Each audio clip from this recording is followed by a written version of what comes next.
Okay, so good morning, everybody. Good morning to our speakers and good morning to our guests. You are participating to the second day of the GPP-STREAM project final high-level event.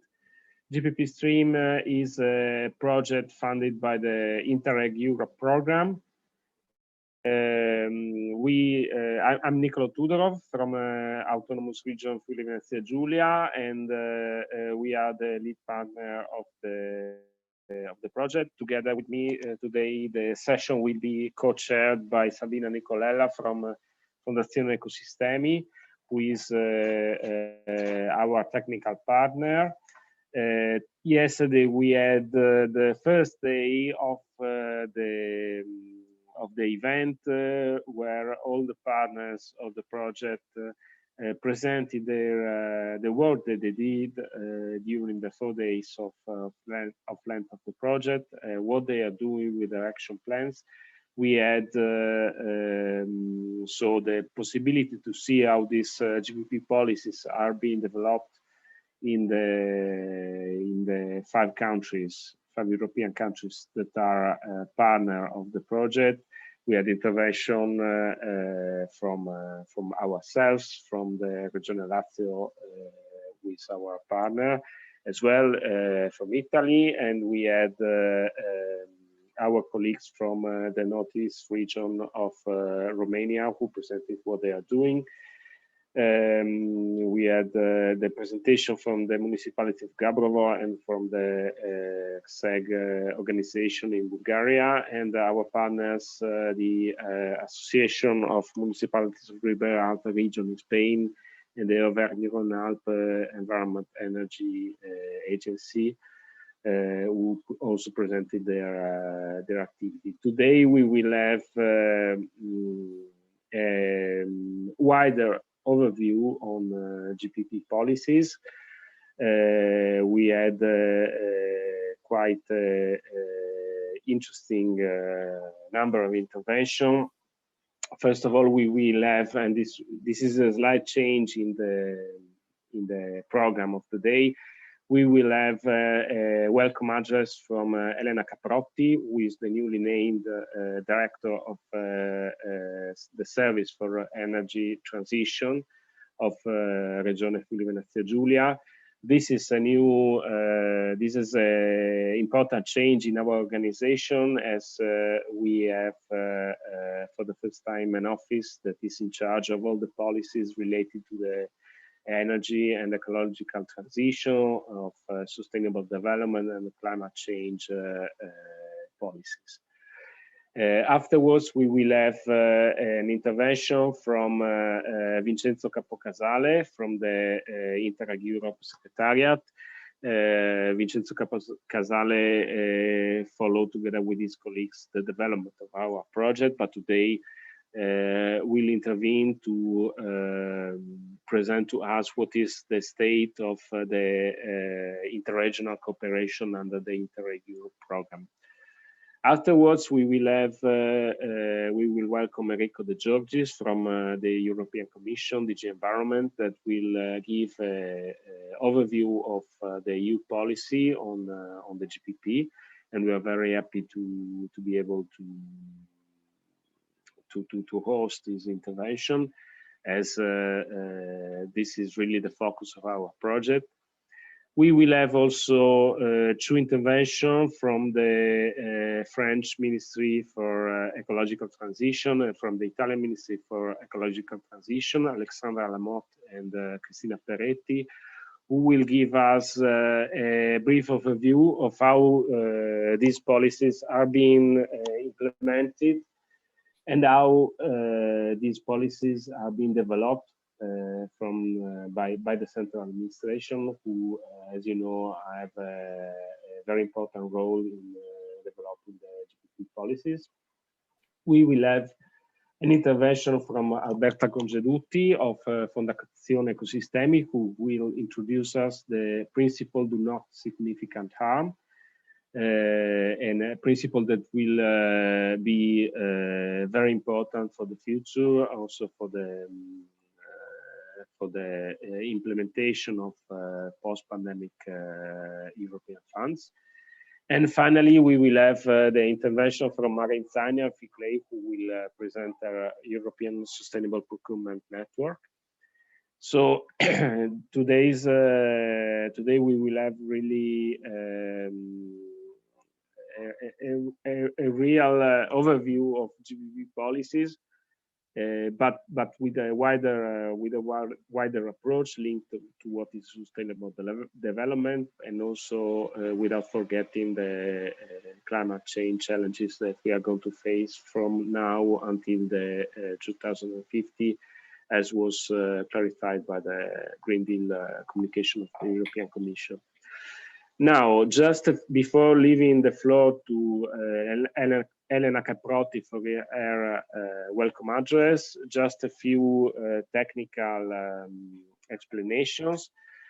First of all, concerning question, if you want to ask any question to our speakers, you can both write a question in the chat, and we will take care of it and ask it to the speaker. Or you can also raise your hand. We will be able to open your microphone and let you intervene. The today meeting will be registered, so it will be possible also to see our intervention afterwards. Last little technical point for the intervention of Elena Caprotti. It will be held in Italian, and we will have an interpretation. So you just need to, in the bottom of the screen, you have the interpretation button. You just have to click on it and to choose English language. So you will be able to listen to it in English. Otherwise, if you want to listen to it in Italian, you just keep on like that, because the default setting of Zoom is no interpretation. So you don't need to do anything. Okay, now thank you to everybody. I will leave the floor to Ms. Elena Caprotti for her welcome address. So please, Elena, the microphone is yours. Grazie Nicolò. Grazie, buongiorno a tutti.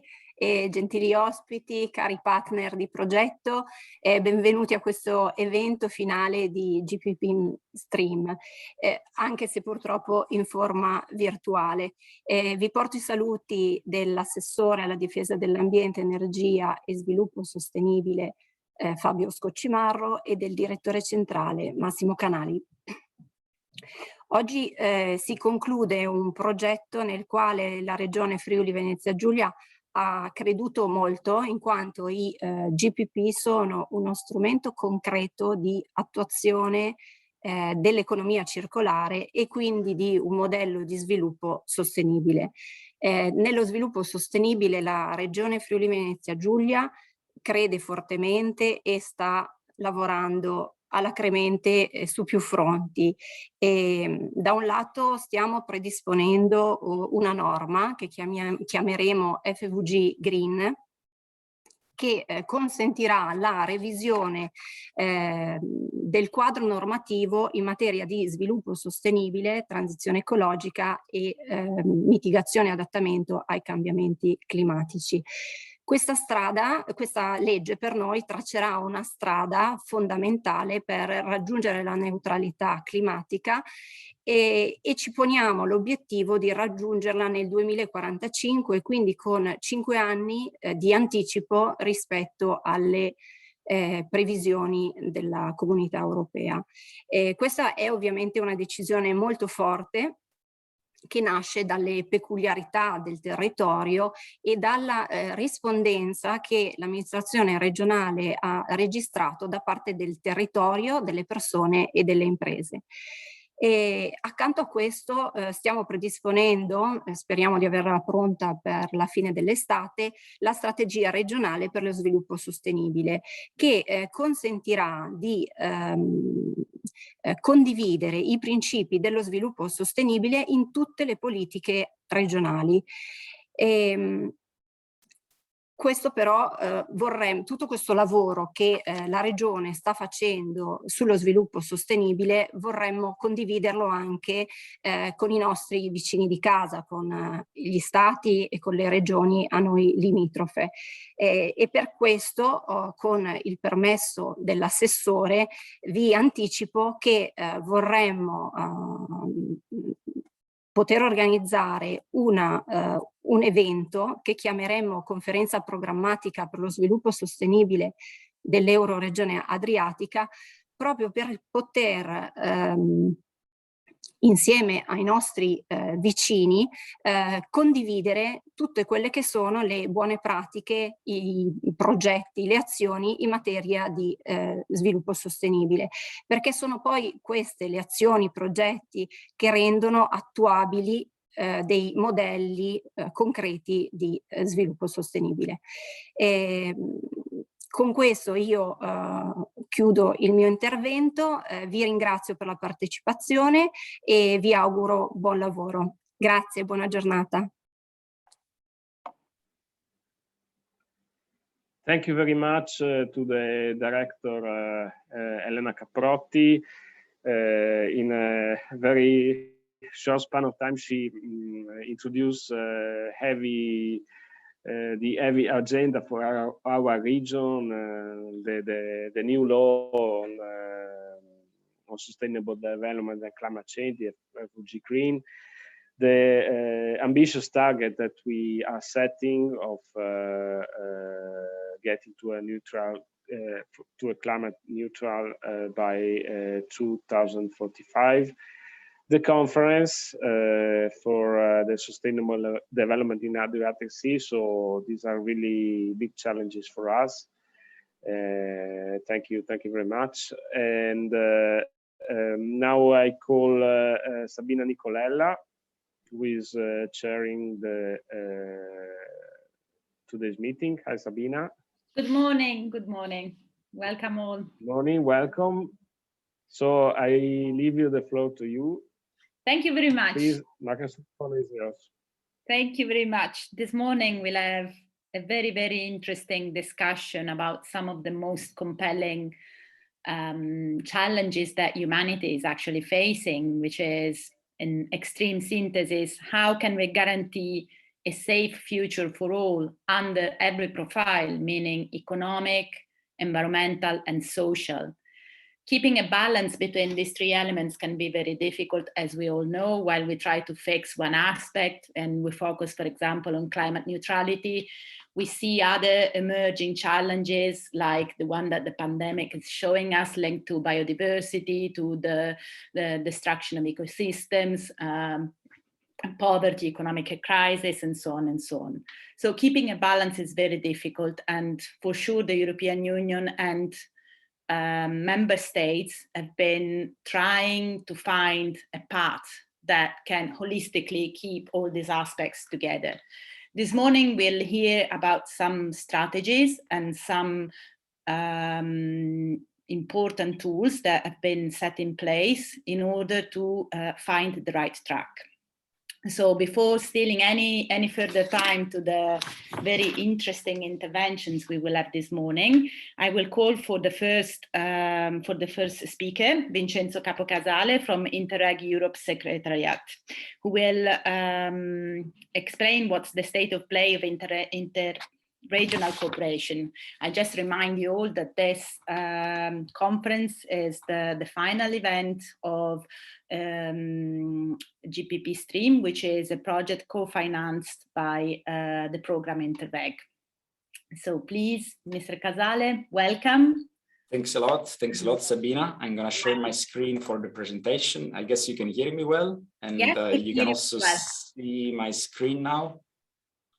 We can see you, not your screen. Yes, we can see your screen. It's probably coming now, yes. And it should be now in presentation mode. Not yet. Yes, it is. Okay, perfect. Great. Okay, so thanks a lot. Thanks a lot again. Good morning, buongiorno, everyone. I would have loved to meet you all in person, but it's still a great pleasure for me today to attend the final conference of GPP-STREAM.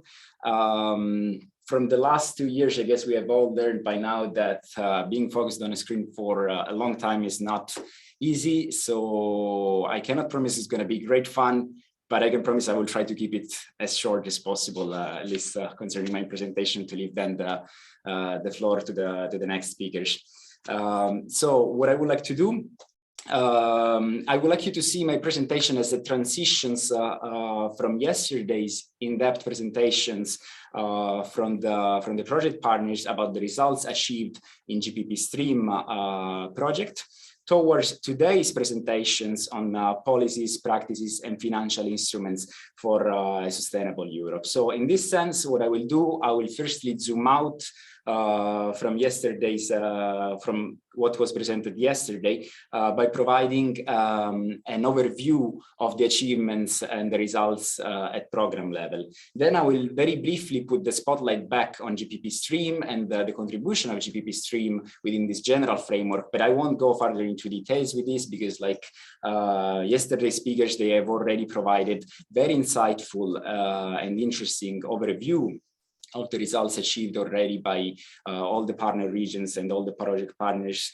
in their own regions within the project. So I guess also the recording from yesterday will be available later on, like for those who couldn't attend yesterday. And so I invite you also to check the recordings when they will be available. And then I will conclude with some key giveaways on the future Interac Europe program 2021-2027, which might be seen within the session of today as one of those instruments supporting policymakers and going towards a sustainable Europe. So let's get this started. But first of all, what is Interac Europe? Well, of course, some of the project partners that are attending today will surely already be familiar with the program. But just to give you an idea, we like to think of it as an accelerator for regional development. So it is a pan-European program that supports regional development policymakers in delivering better regional development policies. And we do this by creating an environment where policymakers are brought together, they have an opportunity to learn from one another, exchange experience, and so actually improve their policies in order to address the challenges in their home region. And the program is based on two main pillars, actions, let's say. And the first big pillar is the interregional cooperation projects, such as the one that is kindly hosting us today for the final conference, GPP-STREAM. So 258 projects were actually financed through 4 different calls involving more than 2,000 partners from 30 different countries, covering like 90% of NAS2 region, and also having an important involvement of managing authorities among those partners that are part of the partnership of the projects. And GPP-STREAM also, let me say, that was a very good example in this regard, because it's a project with a partnership consisting of 9 partners coming from 5 different countries with an interesting and geographically diverse, I would say also colorful, let's say, mix of regional authorities, national ministries, regional agencies, and local authorities. So also congratulations. I would say this is also a good opportunity to congratulate with you for bringing together such a nice partnership and leading the partnership through the implementation of the project for during these years. Now, such a large geographical coverage allowed the program to reach already the targets that were defined in our cooperation program, with more than 1,000 action plans being approved and validated by the Joint Secretariat, and more than 16,000 people with professional capacity increased being reported by our projects.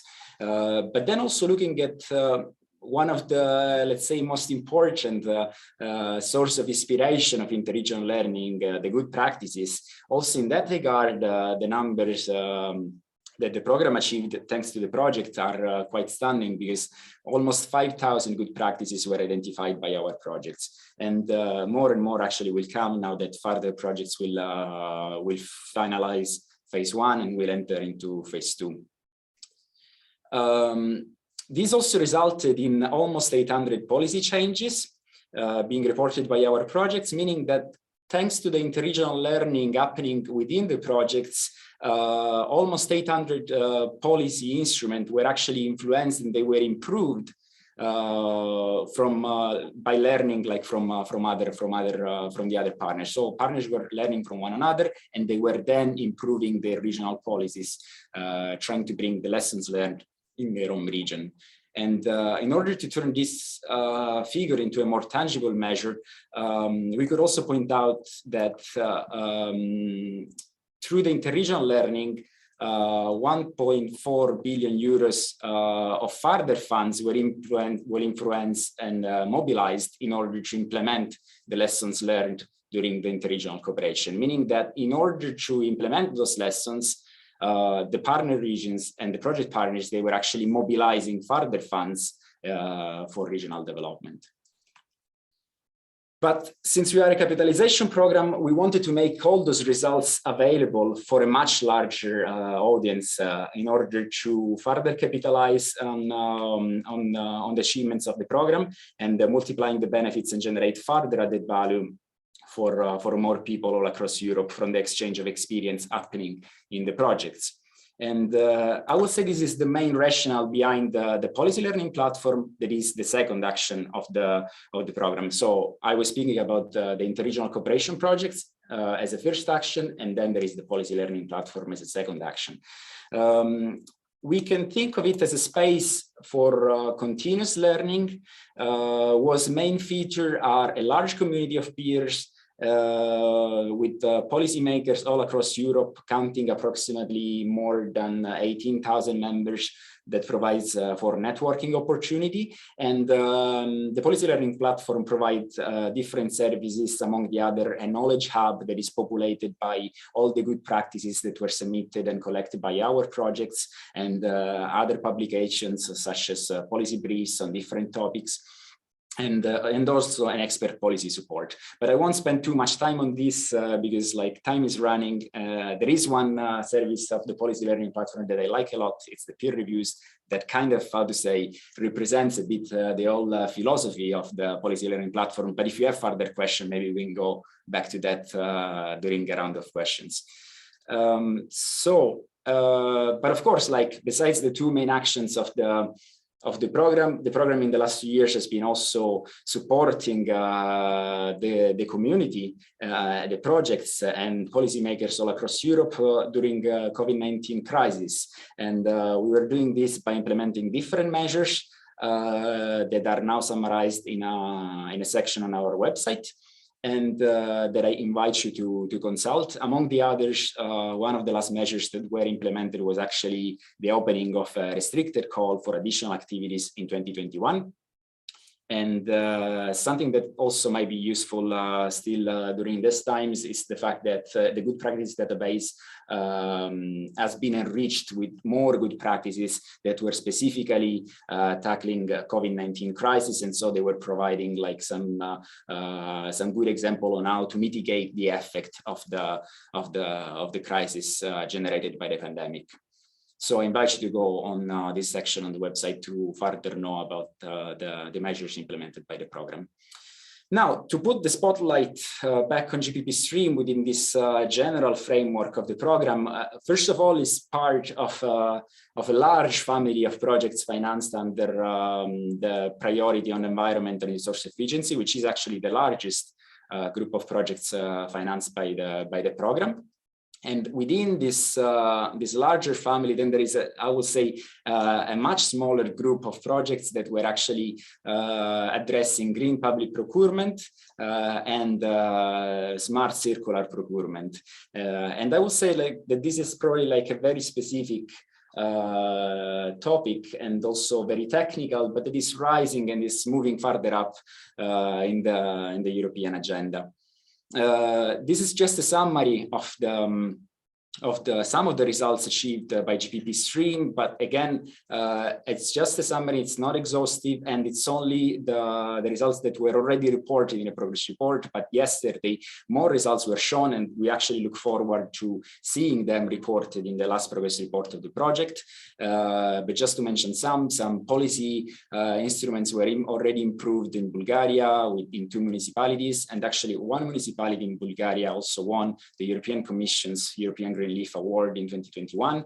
The French partner of Rhône-Alpes and Energy and Environment Agency is actually taking part in the revision of the National Action Plan on GPP, and the Association of Municipalities of Ribera Alta region is actually inspiring other municipalities by introducing green criteria in the tender for waste door-to-door collection system. But once again, yesterday, all those results and more were actually presented. So I invite you to look back at the presentations from yesterday as well. Further insisting on stressing the contributions of the project at program level, we can also mention the enrichment of the knowledge hub of the community and of the policy learning platform with 20 good practices in the database, and several outputs were produced. Among the others, for example, some policy briefs on the role of green public procurement in improving resource efficiency, and also to underline once more the proactiveness of the project in getting involved also at program level. We have to mention also the participation of GPP in a webinar on innovative approaches to green public procurement. And by the way, also the project was also supporting other projects at the beginning of the crisis. This is something that is now also getting back to my mind. At the beginning of the crisis, back in May 2020, GPP was also, let's say, bringing some light by participating in a webinar on how to switch to online activities.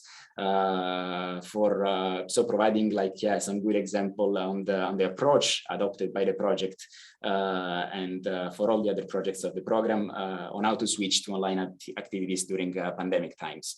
So really thanks a lot also for all those contributions. But now going, closing on another good notes after summarizing a bit the results of the program and of the project, let me close on another good note, looking at the future. So looking at the future program, what we like to say is that in the future program, we will see evolution, but not the revolution, which means that some of the key features that were considered crucial and that were really appreciated from the previous program will remain. First of all, the budget will be similar, and also the program will be still on a pan-European scale, involving the 27 members of the European Union plus Norway and Switzerland. And also, there will be the same overall objective, which will be, again, to improve regional development policies and with the same target of regional development policymakers. And we will do this through similar means. So again, through capacity building and exchange of experience. So also the two main actions that I was underlining before will be maintained: the interregional cooperation project and the policy learning platform. But we will do this bringing some evolution, so with more opportunities and with some new features. For example, there will be more learning by doing through pilot actions that will be, it will be possible to submit pilot action already at the start of the project if this is relevant, and also an enlarged scope of the program through one single priority. So the priority of the program will be capacity building, but then this means that we will also be able to finance projects in 6 different topics, even if most of the funds of the program will have to be concentrated on smart growth, green growth, and partially to a lesser extent on social growth.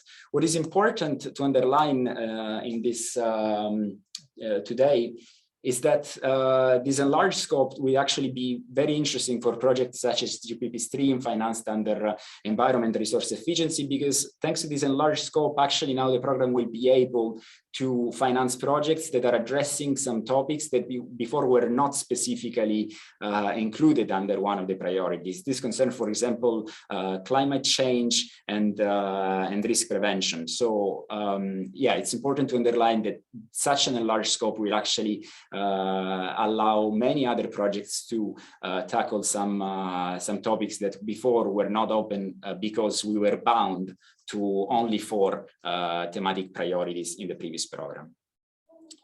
The policy relevance of the partners involved will still be important, so there will be the need for involving the policy responsible authorities, which will be included in the application form, not necessarily as project partners, but maybe as an associated policy responsible authority. And then there will be also the need for a broad geographical coverage of the partnership. And also another important point is that there will be a lighter focus on structural funds with only one investment for job and growth program required to be addressed as a policy instrument by the partnership. So that will be it. No, sorry, yeah, one conclusive slide also to underline that you will be able to find out more about like the future program also in the first call launch event, which will take place on 5th of April 2022. It will be an online event where we will present actually all the features of the first call. It will be an opportunity for networking and to complete project partnership, and also an inspiration from running project, to get inspiration from running projects. So we really invite also GPP-STREAM to attend, since it was such a good project, to provide an inspiration for future projects in the future program. And yes, so now I confirm that will be it from my side. If there is any question, I will be attending all the events, so I will be here for any questions you might have. Thank you very much. This was a very interesting introduction. I have a quick question immediately. I was turning off my microphone. No, don't relax. I have a quick question because yesterday you all the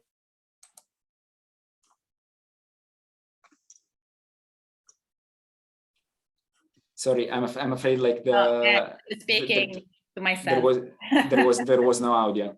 Thanks. Yeah, sorry. I was just saying that I have a very quick question for you that relates to the peer review that you just quickly mentioned. It's something we didn't do through the project, but the exchange among peers for sure is one of the key feature and the key factor for success of all Interac projects, but especially also in it has been very important in our project. If you go through the action plan that were developed by the regions and the municipalities that took place that participated in the project, they all referred to good practices that they learned from each other. So I just wanted to ask you briefly if you can tell us a little bit more about this peer review. Yeah, sure. Actually, many of our projects, they're actually also taking out to say the approach of peer reviews within the interregional cooperation projects that they are part of. But what is interesting is that the policy learning platform is actually providing this opportunity of peer reviews also for regions and regional policymakers that were not involved in an interregional cooperation project. So this is why I was saying that it embraces like the spirit and the philosophy of the policy learning platform, because basically through an open call, the policy learning platform allows any regional policymaker across Europe to apply to get their policy reviewed by some peers that are actually sourced, peers and experts and other policymakers that are sourced through the large database of contacts and the network of the policy learning platform. So basically, how to say, it's an access door to this large community of 18,000 members, where the policy learning platform will actually help you to find like the most appropriate peer to review your policy and get further insights and improve it, and so also capitalize on those results that maybe were achieved in some other projects. But this region that wants the policy being reviewed was not involved in that project, unfortunately, but they can still access to the knowledge by applying for a peer review.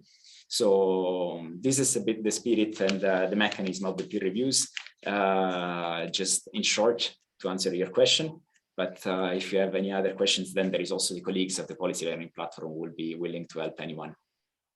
Thank you very much. Thank you very much. This Welcome. Thanks a is lot. a very interesting tool, and I'm sure it will be of great relevance also for all the circular economy, green public procurement, and sustainability projects, where public administrations often find different types of difficulties that range from technical knowledge to legal knowledge to the actual feasibility of certain initiatives. So seeing that another administration, another institution has moved in that direction is of great help. And yeah, this is a very, very interesting tool. But thank you very much. I invite also the listeners, the public, if any of you has got some questions, you can write them in the chat, and then we will collect them and ask our speakers to reply later on. So, having concluded this introductory section, we can move into more depth of the main topic of this morning. So I will ask Mr. De Giorgis from the European Commission and DG Environment to give us some more information about the EU Green Public Procurement Policy. Thank you very much. Welcome. Thank you. Thanks a lot, Sabina. Thank you for inviting me today. I'll try to share my screen so that I have more presentation also to help me. I hope you can see it. Yes, we can see it. Thank you. And so today I would like to give a brief overview of the green public procurement policy at EU level. What are the latest development? So what's the role of GPP in the context of the European Green Deal? What are the policy developments on which we are currently working on, in particular on possible mandatory measures in sectoral legislation, which is a bit the new development at EU level. And then I will give an overview of the different tools that the European Commission has developed since several years to support GPP. Before starting, maybe just so that I don't forget, we were talking about the peer-to-peer exchanges and possibilities offered under the platform presented. I just wanted to mention also another tools that is offered by the Commission for these peer-to-peer exchanges, which is the TAIEX, peer-to-peer environmental implementation review tool. It's a form of assistance for contracting authorities who want to exchange best practices or information. And there are different possibilities, so like missions. But I mean, just to mention it, then I can maybe provide more information if anyone is interested, if you contact me or the GPP help desk. Okay, but so moving on, why GPP? I mean, I presume anyone knows in the audience the reason for stressing how important the GPP is. Here, I just wanted to mention a few examples that are now coming up, where some member states started assessing the actual impacts related to public procurement. So, for instance, Finland studies the carbon footprint of public procurement, and they found out that around 1/3 of the carbon footprint of consumption in Finland is related to government consumption. So just to say how important, how heavy is the role of public procurement, and also how green public procurement can improve the situation. Similarly, in Denmark, they studied the carbon footprint of public procurement. Here we don't have the share, but they calculated that around 12 million tons of CO2 equivalents all related to public procurement. So why it is important, it's pretty clear. Under the priorities of the European Commission for the period 2019-2024, one is the European Green Deal, so basically the strategy for green growth, with the main objective of Europe becoming carbon neutral by 2050 and to reduce by 2030 by 55% the carbon emissions at EU level. What's the role of GPP in the European Green Deal? Of course, the strategy is very general, but public authorities, it says the communication on the European Green Deal, including the EU institution, should lead by example and ensure that their procurement is green. And the Commission will propose further legislation and guidance on green public procurement purchasing. So this was published end of 2019, and there has been work in this trend of activity. So as an implementation of what was foreseen in the Green Deal communication in 2020, in March, the Commission published a new circular economy action plan. And here it says that the Commission will propose minimum mandatory GPP criteria and targets in sectoral legislation, which is something rather new at EU level. For some member states like Italy, might be something that, I mean, it looks like already old because they went for the mandatory approach since several years, but it's still a strong signal, a strong message.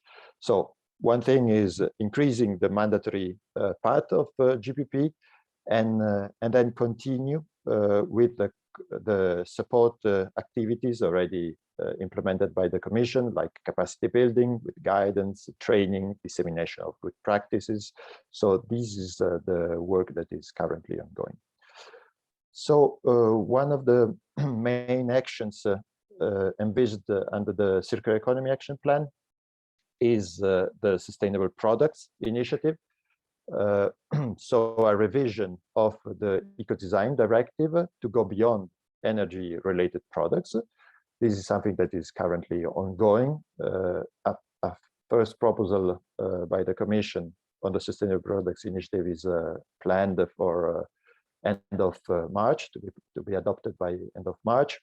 And there is work ongoing to also include here under this specific legislative initiative something related to mandatory GPP. So this is a first example. Some key product value chain are identified under the Sustainable Product Policy framework.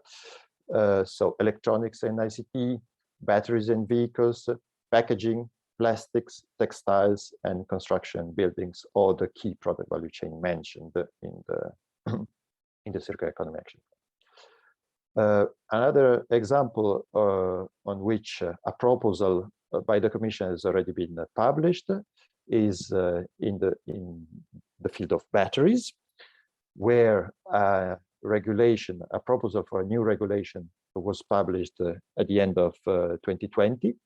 And this includes a part related to mandatory green public procurement, which is Article 70 of the draft of the proposal for this regulation. So this is one sector where a proposal from the Commission has already been published since quite some time. There is now discussions on the Commission's proposal at the Council level, European Parliament level, to move on with the legislative process.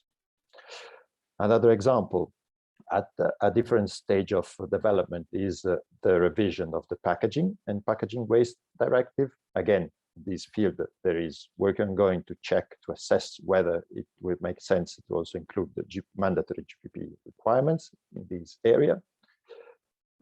Another example is the revision of the Energy Efficiency Directive. Here again, the Commission published in July 2021 a proposal for a directive, which of course includes much broader topics, but also includes some stronger reference compared to the past to mandatory GPP. And here I think is the last examples that I have on which work is ongoing. So stemming from the farm to fork strategy, one of the actions included in the farm to fork strategy, which was published in May 2020, is a proposal for a legislative framework for sustainable food systems.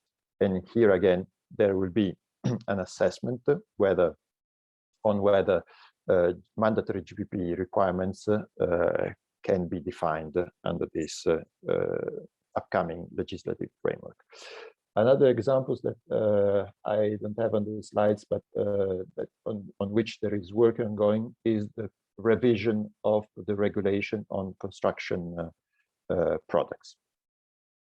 So with this, I close a bit the overview on what is ongoing in the area of possible mandatory measures in legislative, sectorial legislative measures. And I move to the overview of the different tools that the Commission has already developed since several years. There is a lot of material on the website that the Commission has on GPP. The main tools are the full sets of EU GPP criteria with background reports. They are translated in all EU languages. There is the Buying Green handbook, so a handbook that provides guidance on how to include environmental requirements under the current legal framework. There are instruments to support the training activities, the GPP training toolkit, information on how to focus on circular procurement. And there is a big database of GPP examples. We have now, I think, more than 180 examples, and this is very helpful for contracting authorities who want to implement the GPP, because it's always very helpful to have examples of what others have already done. We have a help desk in place. Here is the email for the ones who want to have clarification on the EU policy in the area of GPP, and we have a newsletter. So this is a bit the overview. I won't go too much into details of the GPP criteria, but just to say the idea is to have these criteria developed at EU level, so to try to avoid that the work is done and redone several times by different contracting authorities or member states. The definition of the criteria is done on basis of scientific evidence, is carried out by the Commission Joint Research Center. The application of the criteria, unless differently set under the legislation that I mentioned before, is voluntary. So far, the application has been voluntary. And here are the different product groups covered. So we cover different product groups in the ICT area, like computer monitors, tablets, data centers, imaging equipment, and then in the transport area with road transport, in the area of food and catering services, the criteria are available. And of course, we are always happy to receive feedback on the use of EU GPP criteria. The definition of the EU GPP criteria is carried out through a broad stakeholder consultation, and there is work currently ongoing on the revision of the buildings criteria. So if anyone is interested, here I put on the slide the link to register as an interested stakeholder to then get notified when new documents are issued or published. Okay, as I said, I won't go too much into the details of, I already mentioned these different tools. This is the database of good practice that I mentioned. The last thing that I maybe mention is the tools to support the use of life cycle costing. There are several tools based on Excel that allow the calculation for life cycle costing for computers, monitors, for indoor lighting, outdoor lighting, imaging equipment, vending machines. They are all available online. They also allow, to some extent, to already include costs related to externalities, related to energy consumption, electricity energy consumption, and CO2 emissions. So this is something a bit new compared to other tools. And this is the reference that I already mentioned to the training toolkit to support training activities on green public procurement.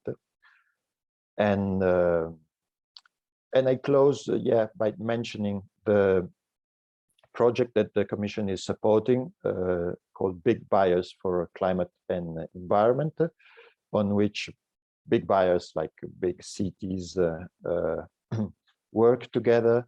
They engage with the market together. They possibly aggregate their demand on several product groups. So there are now 4 working groups active. They are working on electric heavy-duty vehicles for waste collection, on zero-emission construction sites, on circular construction, roads, infrastructure, and public space, and digital healthcare. And it's possible to follow as observer what they are doing. So also to benefit from their experience, their contact with the market, and I thought that might be interesting for some of the participants today. With this, I close. I thank you again for inviting me, and I won't be able to stay for the whole duration, but I'm happy to take any question if there are until 11. Thank you. Thank you very much for this overarching overview of green public procurement in Europe. If there are any questions from the other speakers or the public, just open your microphone and I'll be happy to pass you the microphone. I think Mr. Tudorov, Nicolò had a question. Yes. Thanks to Enrico De Giorgis for his intervention. There was a lot of things, a lot of points in his intervention.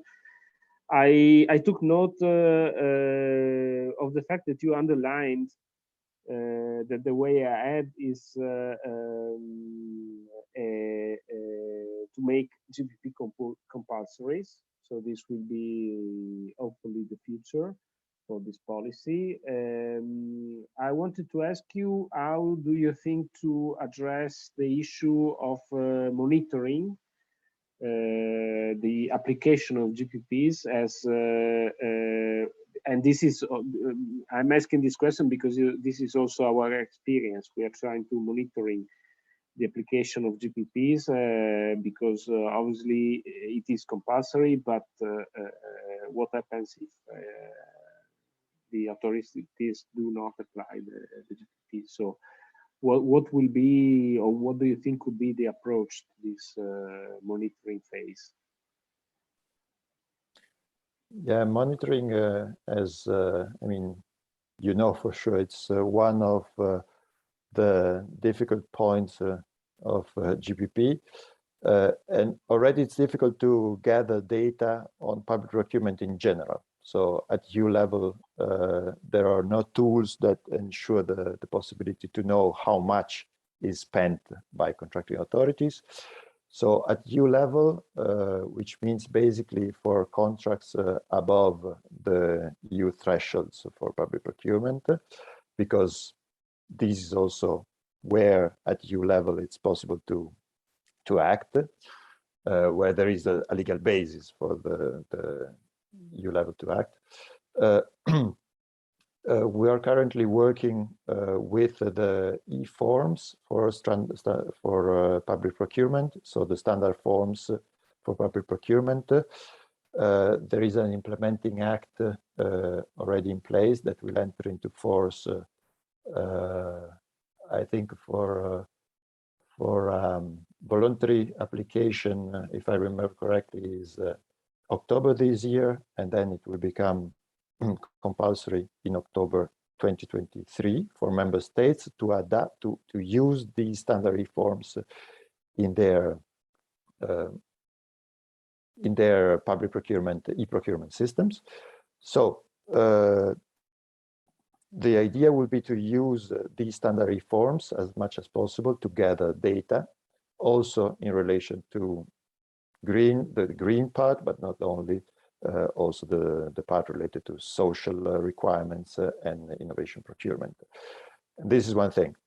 Then what has been done so far, especially through the expert group that we have in place at EU level, which is called the GPP Advisory Group, was to help contracting authorities, member states, share their experiences in monitoring.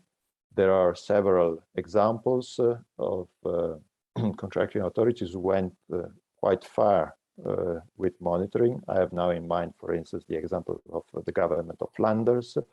And so we try to help exchange these experiences so that, it's possible to take inspiration. But of course, I think also under your project, monitoring was one of the topics that was covered. So we are also interested to know what you found out, how you managed maybe to solve some of the issues, and how these could maybe fit in what I mentioned, like the e-forms revision. Okay, thank you. Thank you very much. I have another very quick question before you leave. We've seen that the detail of minimum criteria for environmental matters regarding the different sectors and the different type of products has reached a very detailed level. And we know that the Commission has published a couple of years ago an upgraded version of the guidance on how to integrate social aspect into procurement.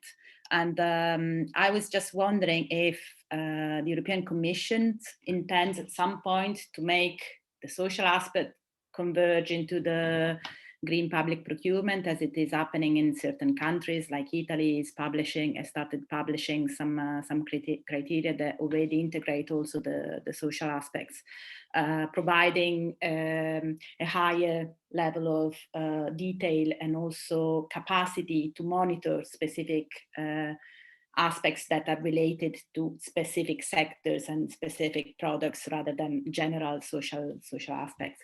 So I was wondering if the European Union intends to go in that direction, or if you prefer to keep them separate. I think the intention to strengthen the link between the two areas is there, of course, but the level of development of maturity, I think, of the two fields is different, and also the kind of criteria that can be defined have somehow a different nature. So I think this is part of the work that will be carried out, for instance, under the Sustainable Products Initiative. Basically, the Sustainable Products Initiative is a revision of the Eco-Design Directive, but then it will refer to implementing measures as it is already now for energy-related products. These implementing measures will be probably, there might be some horizontal implementing measures and then implementing measures at product groups level. And these might include also something in the area of social requirements.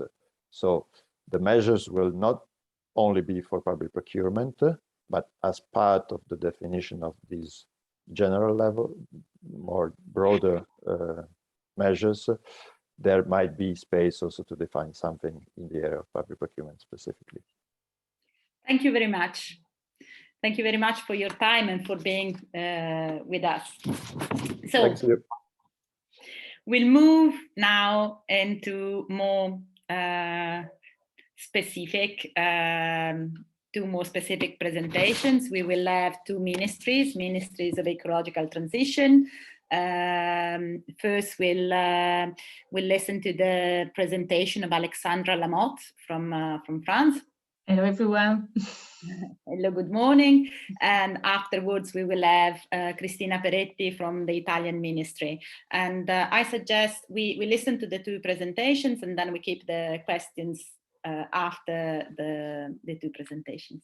Okay, thank you very much. Welcome.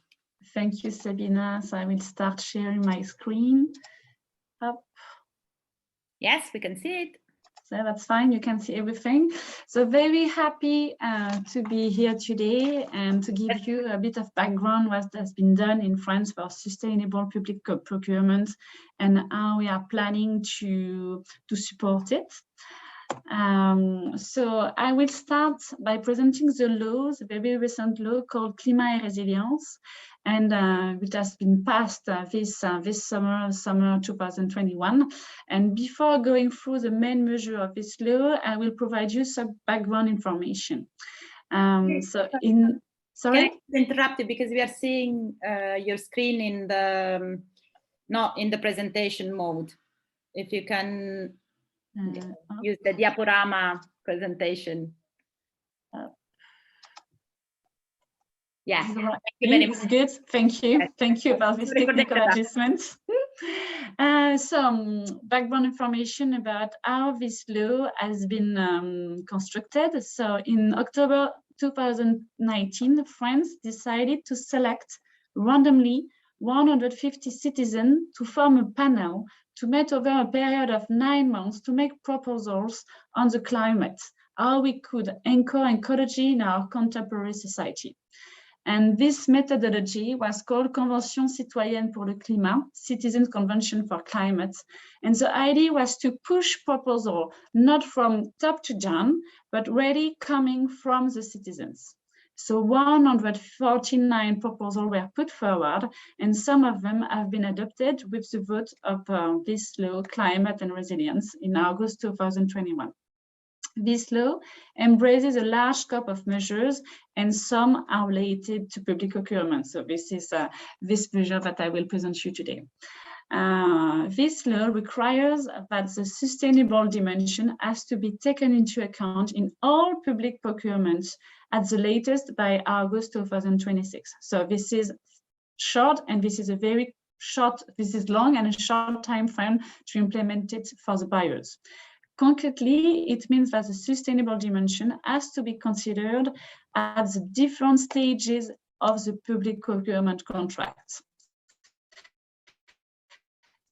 So what I mean by the different stages, the first stage is the need to take into account the objectives. The second stage is application as the offer analysis. There is a possibility to exclude from the procedure a company that has not established a vigilance plan, if applicable. So what is a vigilance plan? It's an obligation in France for a large company to establish a plan to prevent the risk in terms of environment, human rights, and also corruption in their own activities. Third stage is, of course, the selection process. At least one selection criteria must take into account the environmental characteristic of the offer.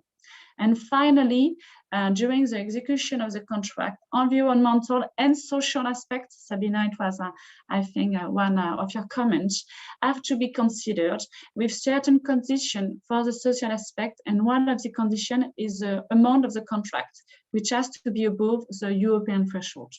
So as you can see, this is a very ambitious and very horizontal approach.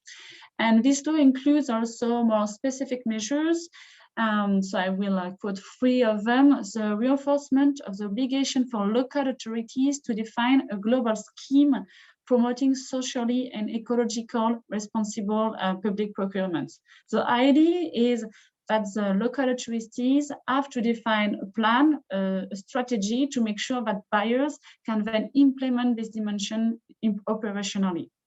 The second one is there is a measure encouraging sustainable buildings with at least 25% of major renovation and construction subject to public procurement, thus must use bio-based or low-carbon materials by 2030. And to help buyers, operational tools will be providing about life cycle cost of goods for the main purchasing process sectors. So we will work with the GPP, as I can see that a lot of work has been done about this life cycle cost tools, and this is a very high demand from our buyers. And this law with this systemic approach for sustainable public procurement is complementary to other laws that have been recently passed in France with a sectoral approach. So we have this systemic approach, very horizontal, and we have also a sectoral approach. So I will present only 3 of these laws which have been passed also recently. There is one regarding sustainable food with some requirements about the percentage of quality food and organic farming, product from organic farming in collective catering. I will also quote the Loi anti-gaspillage pour une économie circulaire, Loi AGEC, and this is mandatory for certain buyers to buy for certain products from reuse or incorporating recycled materials. And the last one from November 2021, considering regarding IT, is the obligation for a large number of buyers to take into account the durability and the repairability of digital products. So you can see a horizontal sectoral approach. So the ambitions is high, and the buyers are very demanding for help. And this is why we have decided to have a national roadmap to make sure that our buyers and our decision makers will be capable to reach these objectives. So this is what we call the PNAD, the National Roadmap for Sustainable Procurement, and which will be launched very soon. So with 2 main objectives: by 2025, 100% of public procurement with at least 1 environmental aspects and 30% with at least 1 social aspects. And we have defined 2 axes with 22 actions. So the first axis is how to help buyers to take on these objectives, and so how. So I will not go into details, but mention some of these actions. One of them is to have a single platform to exchange, share, and consult sustainable procurement resources. As today, there are abundance of resources, and sometimes buyers are a bit lost where they can find the correct information. And also to help them to identify service providers who integrate the social and environmental dimension. So a platform is being developed to have all the inclusive suppliers in one place. Help them also by giving them a first level of support, and with social facilitators throughout the territory, and also support regarding the environmental component. And there is also an aspect regarding training, and make sure that all the procurement training incorporate these dimensions. The second axis is how we can mobilize, animate, and promote and monitor. And the monitoring is also one of the topic that has been mentioned. And the idea is even you help and you give some guidance to buyers, this is very important, and maybe even more important to target the decision maker, because they have to be convinced to make sure that then it can be deployed operationally. So it implies also training, support for this scheme. I've talked just before, the sustainable procurement strategies, and also the promotion of good practices. It also requires to implement a roadmap on the territory. So not having something in Paris and not in the territory. So working with some association existing already called the Regional Networks for Sustainable Public Procurement. And the last one is maybe one of the key one is to make sure we have a strong governance and to help them monitor the KPIs, indicators of the deployment of this national roadmap. So as you can see, the ambition is high. We have, it's very demanding, but the idea is to make sure that we have this roadmap to help them and to make sure that we can achieve this ambition by 2026.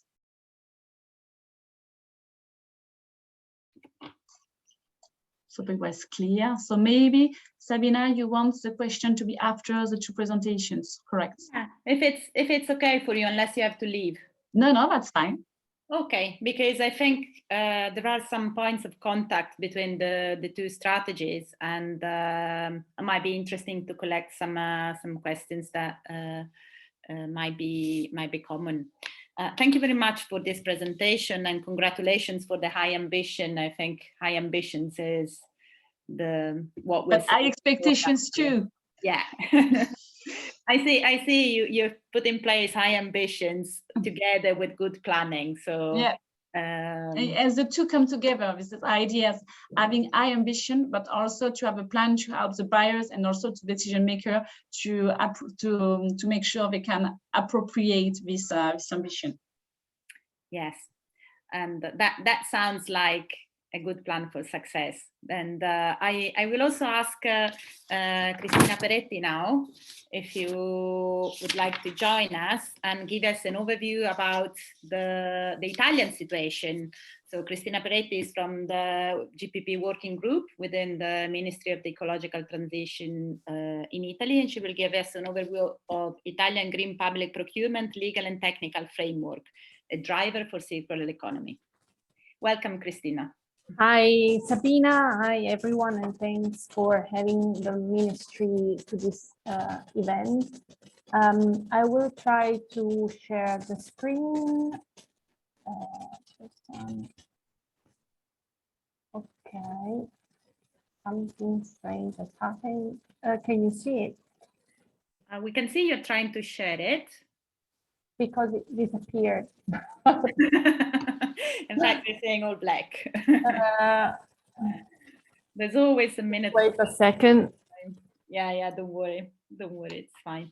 I will try to close everything. I don't know why it's gone. Don't worry.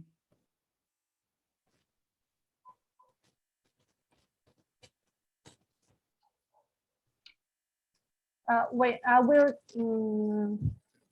get out of the meeting and come back in. Okay, just 1 minute, because it's fine. That's fine.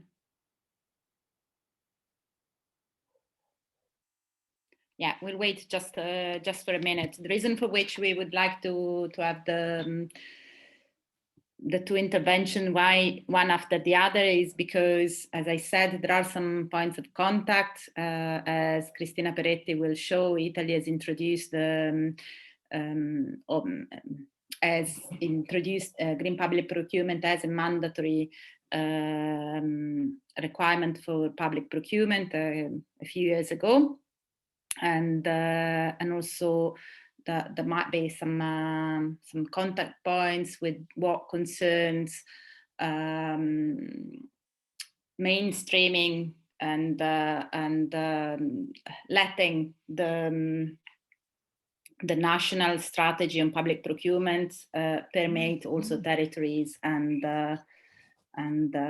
cover all of the national agencies, public agencies that should implement it. It says the sharing of the screen is paused. I don't know what that means. Okay, somebody from. Oh wait. Regia. Okay, somebody is saying sometimes it takes a while for Zoom to share. Maybe just waiting a bit longer will do. Because I have a button that says go back to the sharing, but I am not sure that I control this or somebody else controls this? Can someone help me? Yes. Or I can send you the presentation if you want.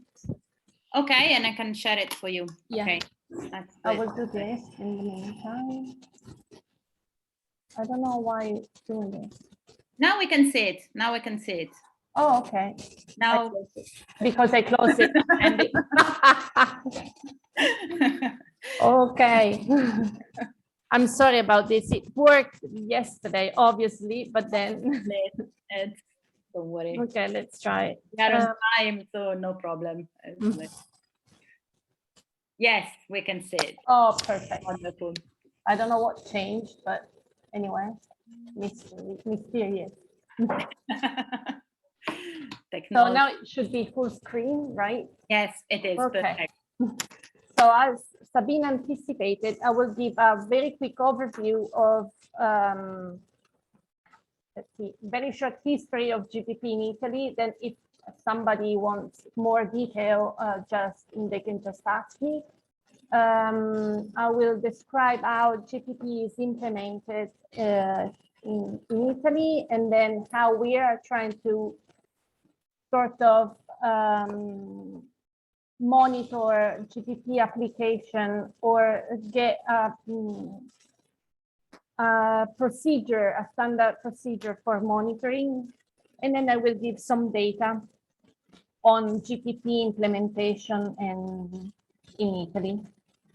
So as Enrico De Giorgis was saying, GPP is important because among other issues, as it's important for circular economy, as is one of the key indicators to measure circularity. So as he said, the European Commission is coming up with some mandatory GPP requirements that will be included into tenders.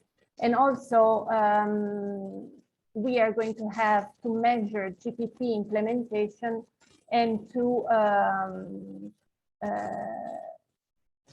tell the Commission if we are reaching specific targets that still have to be defined.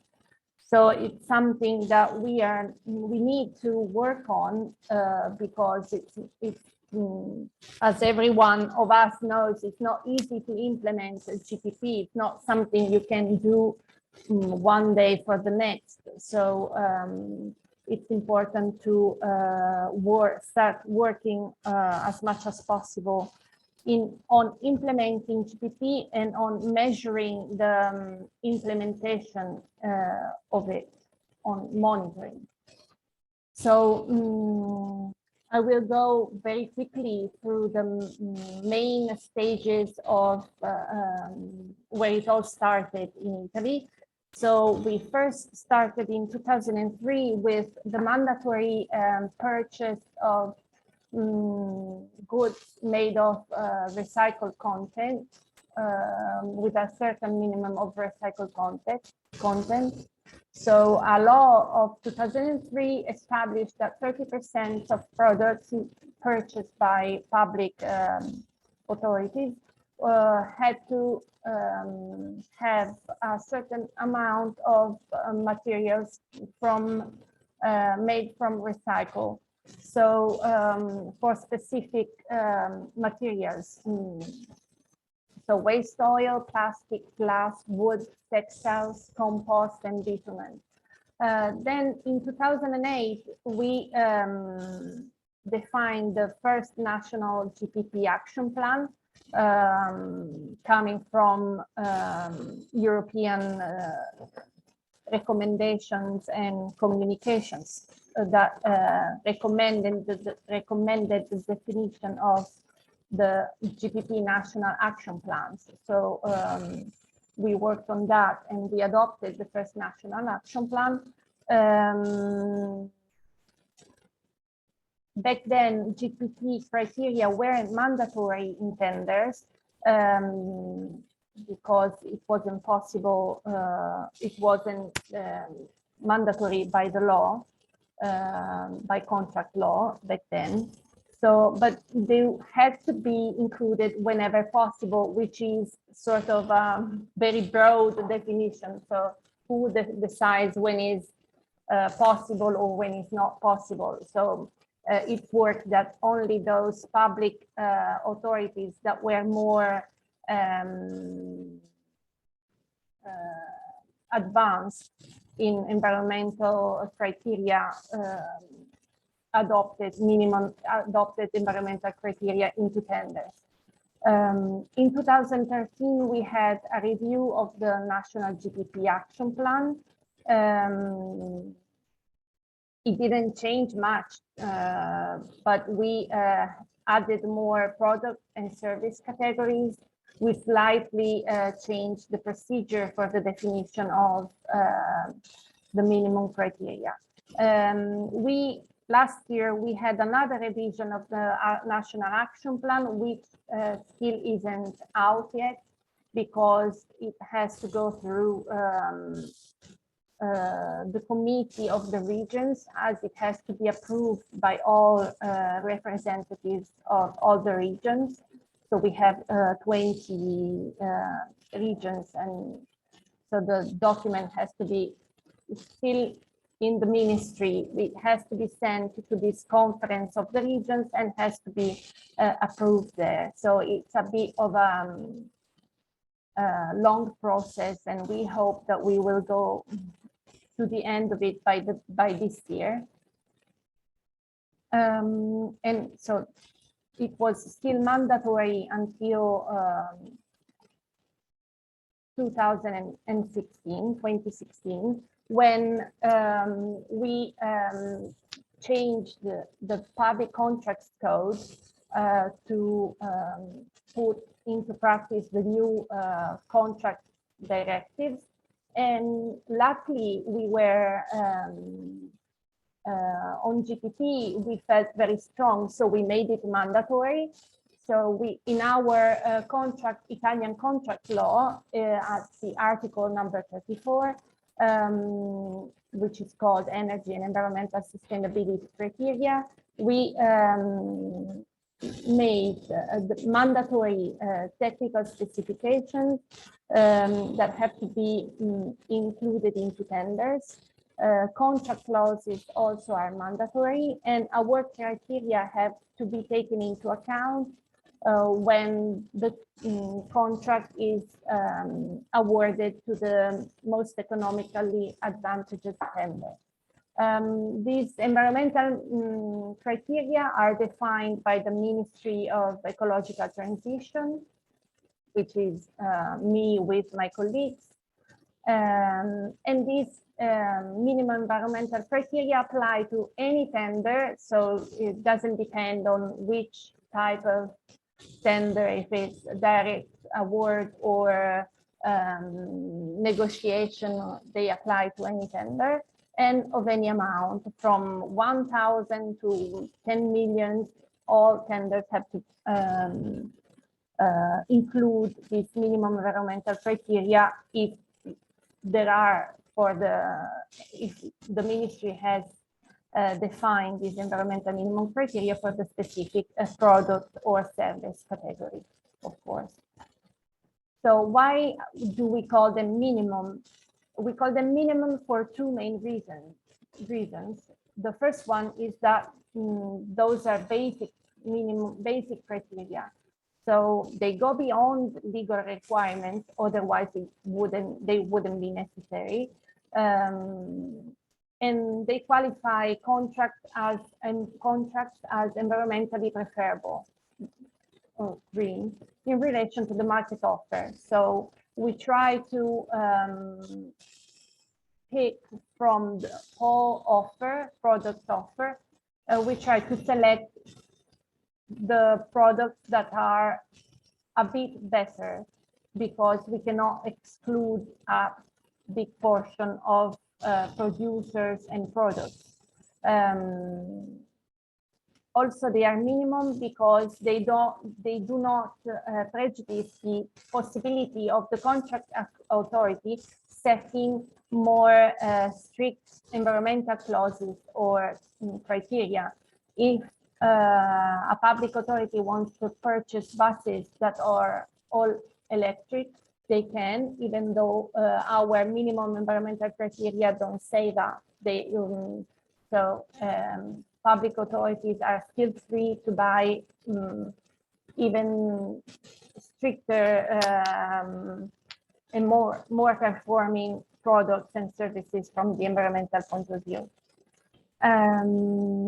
How are these minimum environmental criteria in practice? It's usually a big document. It depends on the difficulty of the specific product category.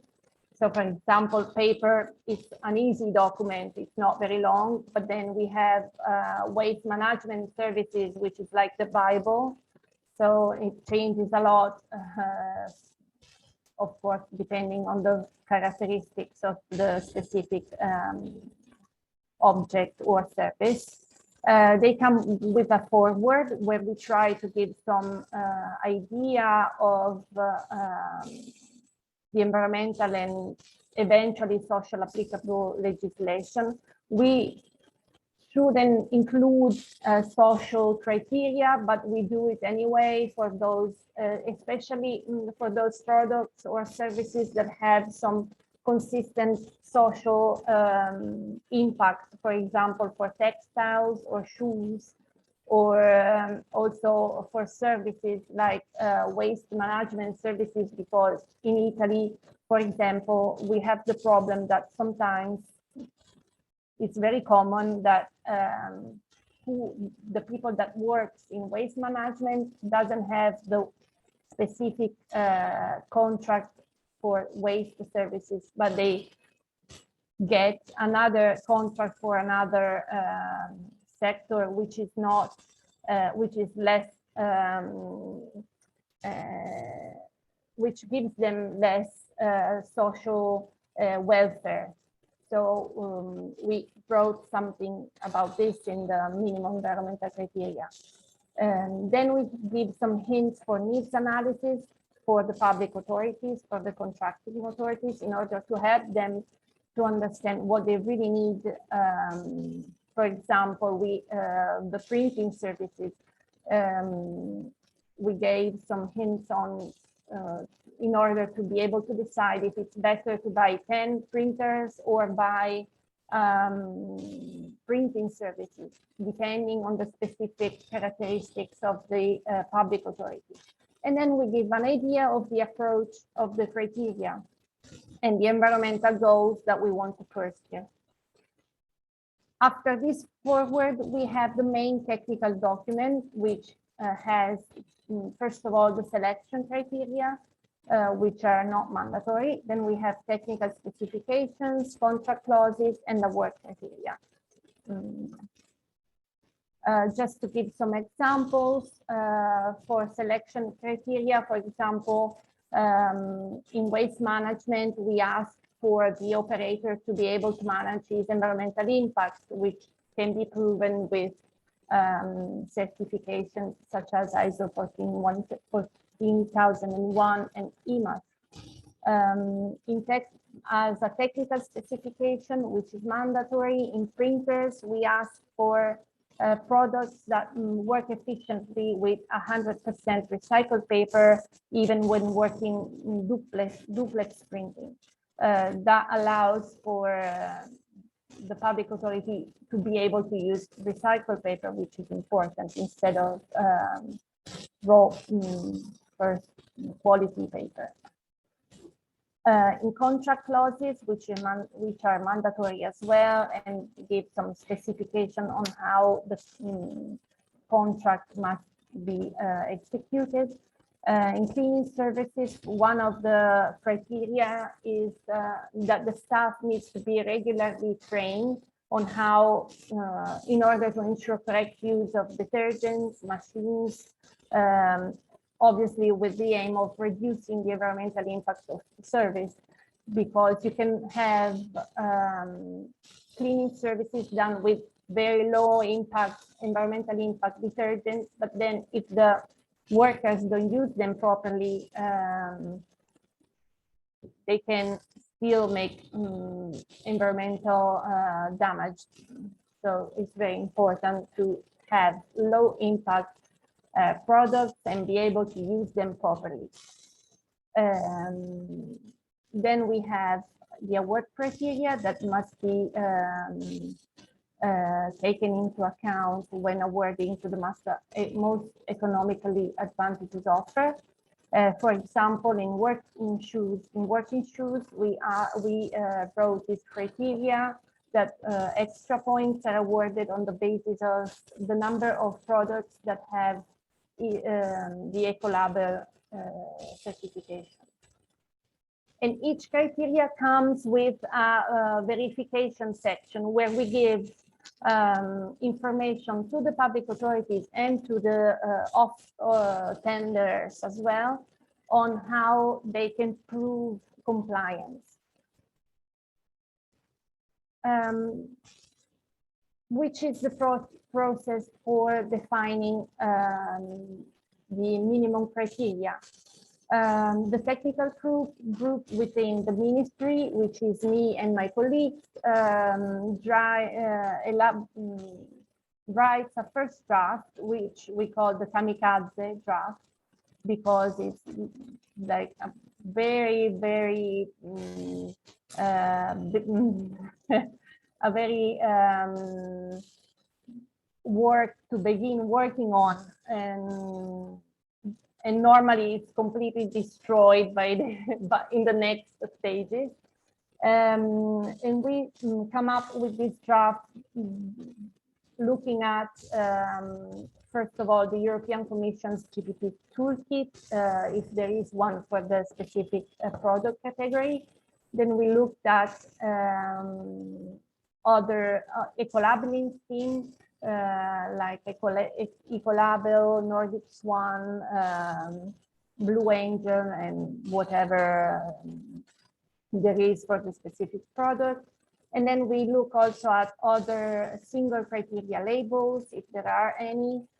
For example, in food, we looked at a fair trade label or energy labels. And then we also look at other maybe research studies, if there are any life cycle assessment studies, if there are any, depending on the product. This kamikaze draft is then discussed with ad hoc working group. So we, for each minimum environment, for each product group, we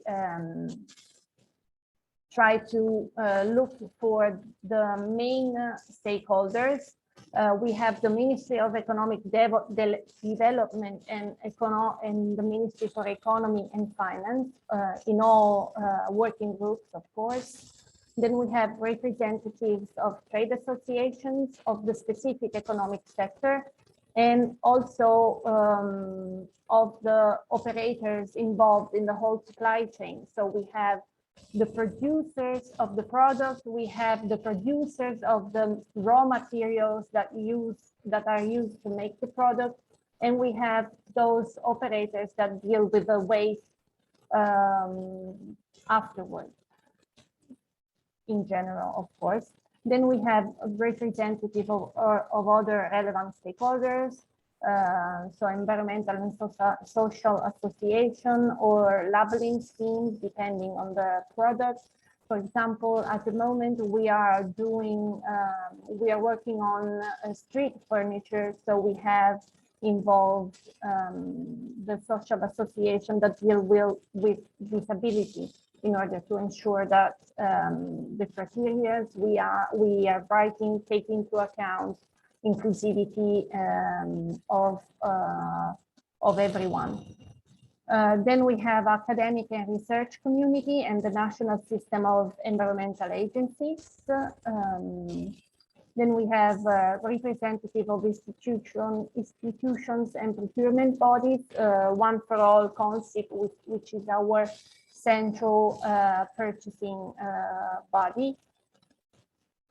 Then we discussed this kamikaze draft within this working group, and we come up with a second draft, which is discussed again, and then maybe a third draft depending on the complexity of the specific product category. And at the end, where we try to get everyone agreeing on the criteria, we come out with the final proposal, which is sent and shared with within the management committee of the GPP National Action Plan, which includes the two ministries, the National System of Environmental Agencies, and they basically verify that the document makes sense, that we didn't forget anything, and that it's basically ready to be sent to the minister for signature. So we then prepare all the papers and for the adoption. This is basically the synthesis of the process. And this is an example. It's in Italian because we don't write them in English, but we have this part, which is the foreword, and then these are the action criteria. This in specific is for the cleaning services. So we have selection of candidates, technical specification, and contract clauses. This is just a part of it because it's much longer, as the cleaning services is not one of the easiest product categories that we worked on. These are the criteria that are valid at the moment.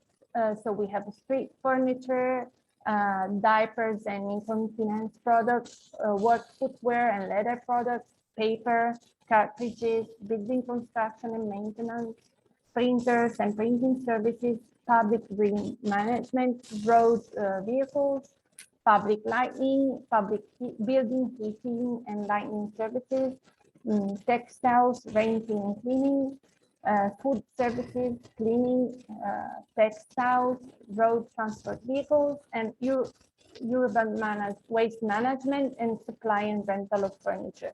These two are red because we reviewed them, and they will be published. The new version will be published hopefully in the next few months.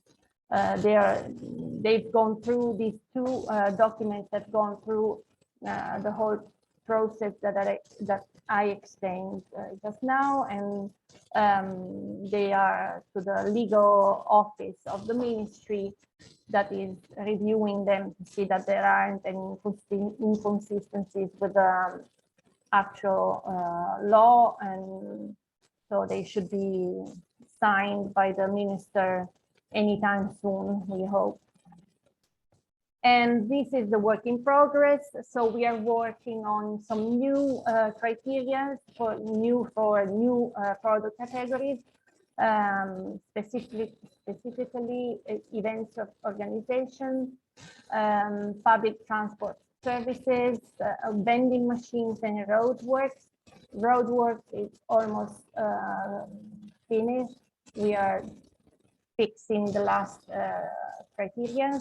Then we are reviewing street furniture, computer and servers, and building construction and maintenance. I will go through some data just to give you an idea of the complexity of this whole system of public tenders. So in Italy, we have 42,000 contracting authorities, and the yearly amount of tenders is 178 billion euros, without considering tenders of less than 150,000 euros. And the number of tenders, this data is for year 2020. The number of tenders is 174,261 euros, number of tenders, without considering, again, smaller tenders. So it's a big amount of total procedures to potentially that can include a minimum environmental criteria. And it will be interesting to know how many of these tenders include minimum environmental criteria, the total awarded value of these tenders with GPP criteria, and the environmental savings from having applied GPP in terms of CO2 emission savings and other environmental savings from applying GPP criteria. And the big question is, are we monitoring these aspects? And we'll anticipate we are not monitoring these aspects. We are trying to, but it's not easy as the numbers are very big, and it's not only a quantitative measure that we are looking for, it's a qualitative measure, which is very difficult to investigate. We are trying to work on a standardized and sort of automatic way of monitoring at least some aspects connected with GPP implementation. And the ministry has, with the ANAC, which is the National Anti-Corruption Authority, which controls every tenders. So these numbers here are taken from this ANAC authority, as they have every tender has to fill in a form which is sent to ANAC, and it has a lot. It's a big. Already includes a lot of information, this form. Each tender has a reference person from the contracting authority, and they have to fill in a lot of information. There is also a question that asks for, is the tender supposed to include GPP criteria? But of course, among the whole questions, these probably doesn't get filled that much. So we are trying to work with ANAC to find another way of monitoring these aspects. And we are trying to test a procedure that looks at first, we selected some product groups, specifically 3: printer, cartridges, public lighting, and public green management. And for 2021, this amounted to 300 tenders for 1.5 billion euros. So even if it's a small selection of all the tenders, it still includes a big number of tenders. And the way that we are trying to do this is through surveys. So to send a survey to this person responsible for the tender. Of course, it's not easy to do it on the whole 300 tenders. So we are selecting a sample of about 5%, so around 140 tenders. And we are trying to ask them a few simple questions, which are if technical specifications and contract clauses have been applied, and if the award criteria have been applied, and which specifically. We still don't have done this work. It's a work in progress, so we don't have any data yet on this survey. We hope to have it by the end of the year. So this is still going on. But we have other monitoring projects going on. Some the ministry is involved in, some the ministry is not involved in. First one is Creiamo PA, which is a project of the ministry with financed by European Social Fund. So it's mainly a training project but one of the activities, which is done by the Fondazione Ecosistemi, by the way, is monitoring. So each year they do a report on monitoring, and they send surveys to towns, municipalities, regional authorities, and parks. About 56% of authorities responded. Then we have the National System of Environmental Protection Agencies that monitors their own application of GPP through questionnaires again, and only 45% responded. We have to get them to do better. And then there's the Osservatorio Appalti Verdi, which is also done among the others by Fondazione Ecosistemi, which with surveys once again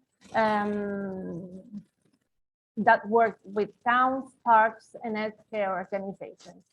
I will go quickly through some data because I guess I'm going a bit long. So this is a graph with a chart with minimum criteria adopted. So you can see, for example, that paper is the mostly used criteria. I can't see the last part of the slide, but anyway, oh, there, I can now. So the yellow one is municipalities, the green is parks, and the dark green is healthcare organizations. And we see that up to 70% of municipalities, for example, apply GPP for paper. Other product categories are less used as GPP criteria. So it means that even if they do a tender on cartridges, they don't apply the GPP criteria. And then also we have vehicles which are not applied a lot, textiles even less, which would be important on the contrary, especially for healthcare, for example, as they have all the sheets and they make large use of textiles. Then we have shoes and building construction.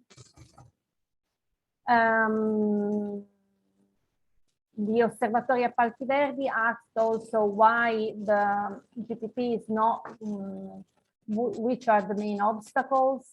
And so 3 main obstacles have been identified: lack of training, tender, difficulty of tender elaboration with GPP criteria, because basically what authorities do is they take the tender, they have been publishing for the last 20 years and they use that one as it is, and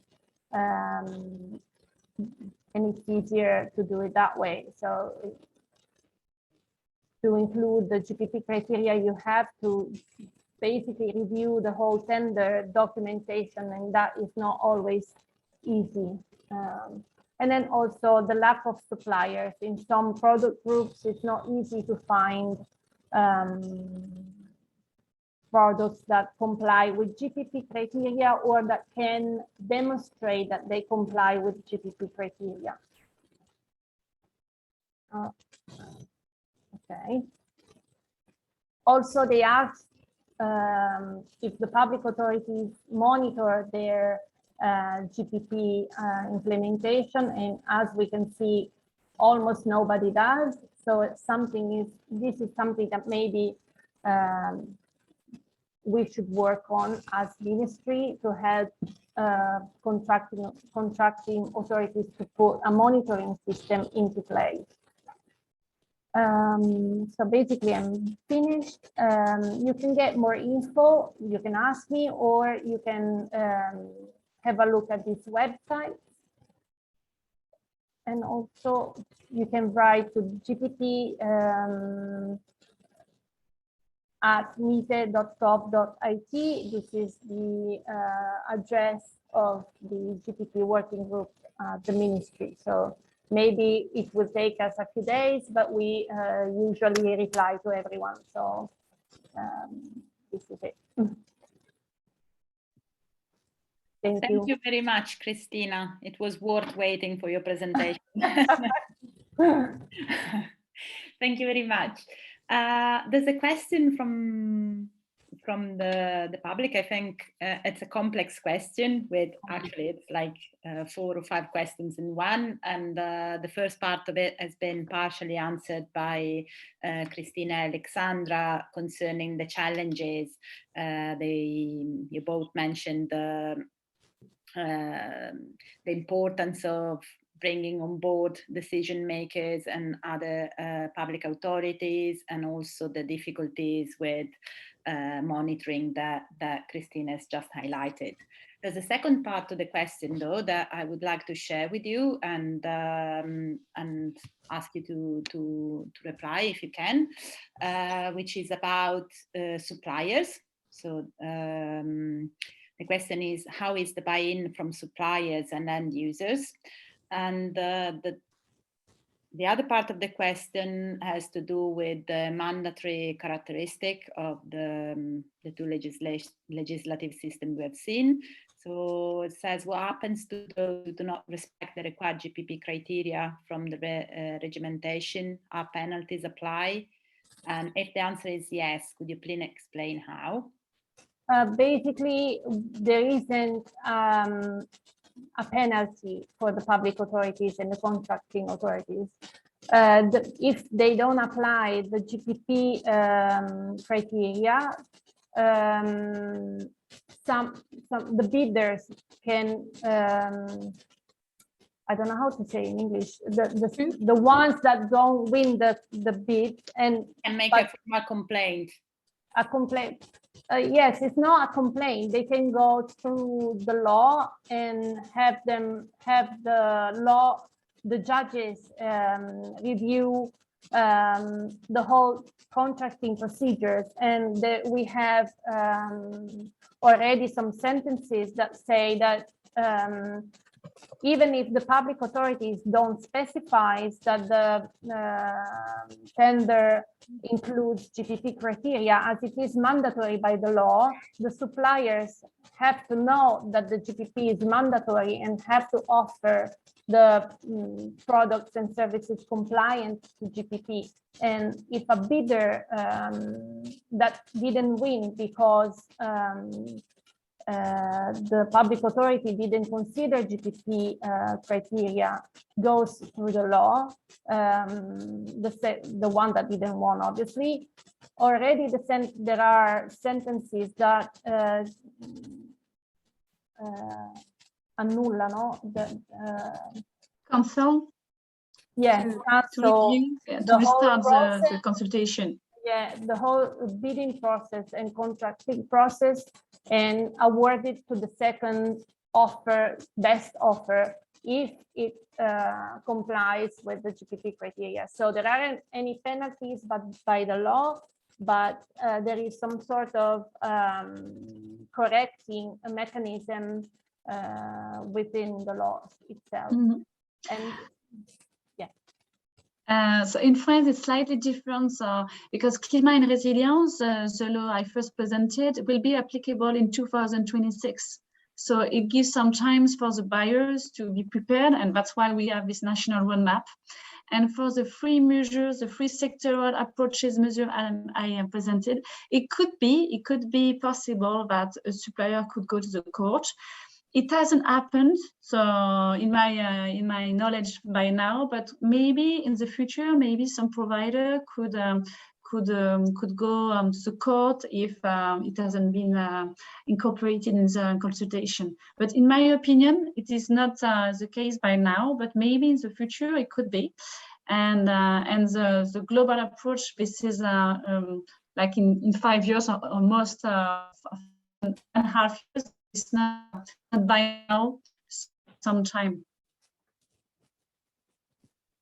And regarding the suppliers, this is also one of the targets, one of the action of the national roadmap, because if we don't work with the suppliers, we won't have an offer with environmental and social aspects.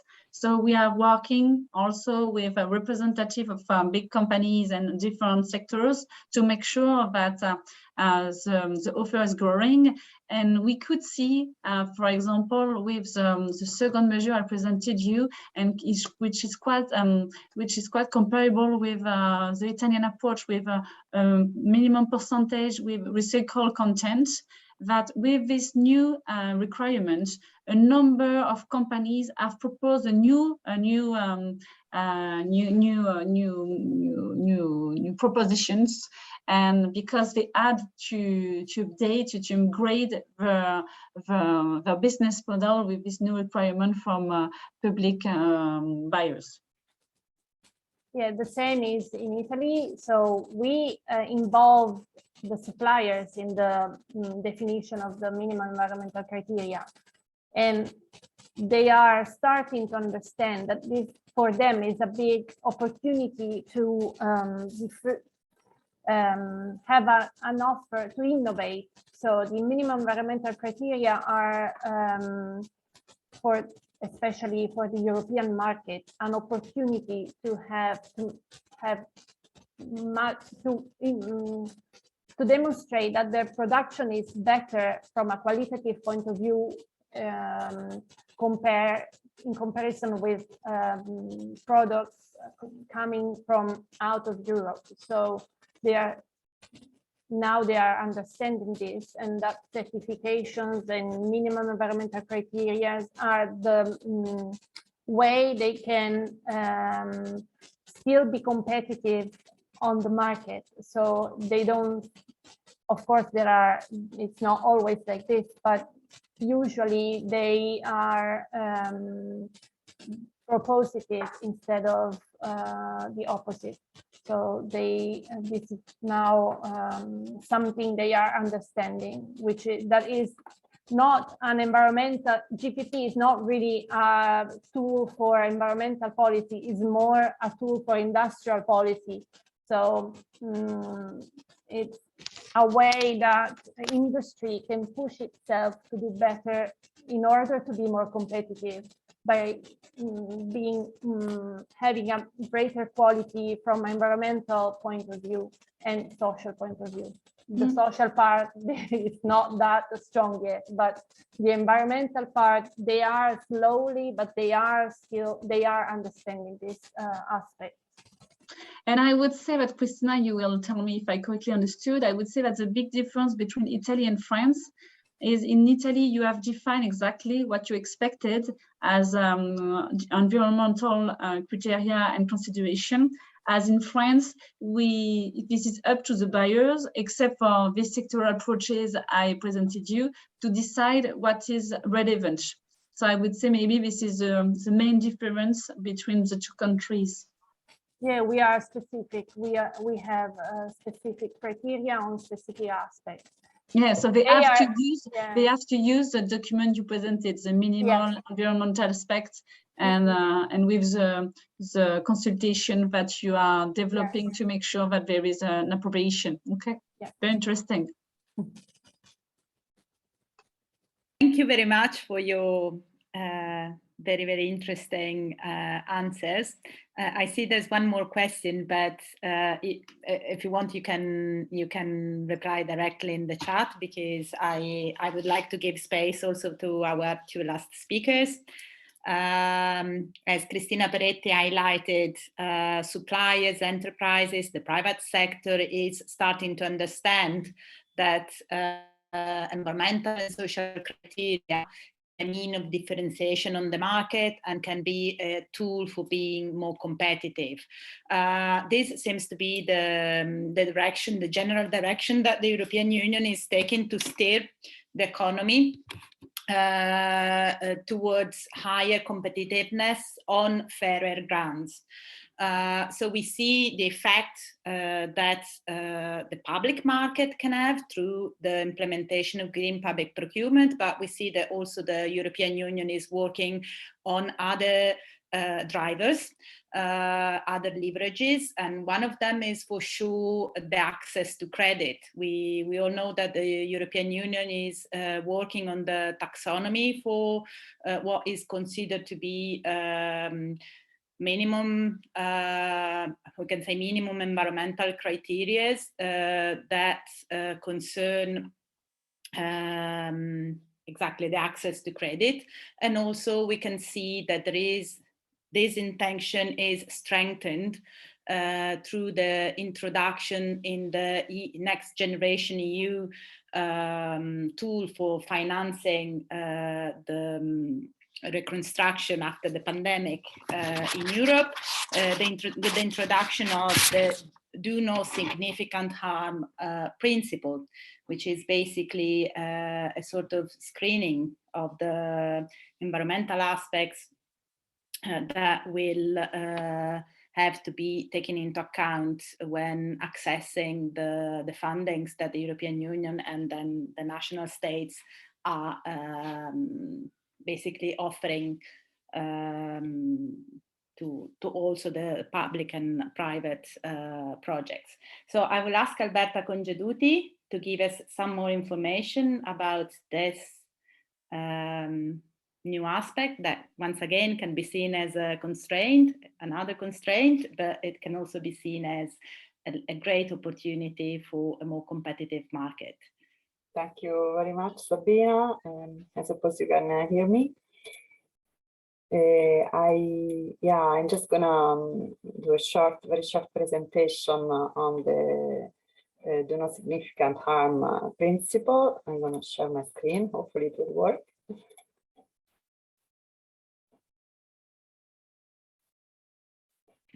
Yes, great. You can pull it on the full. Yeah, thank you. Yeah, I have to try to. Yeah. Okay, so first of all, so we're going to see the principle do no significant harm.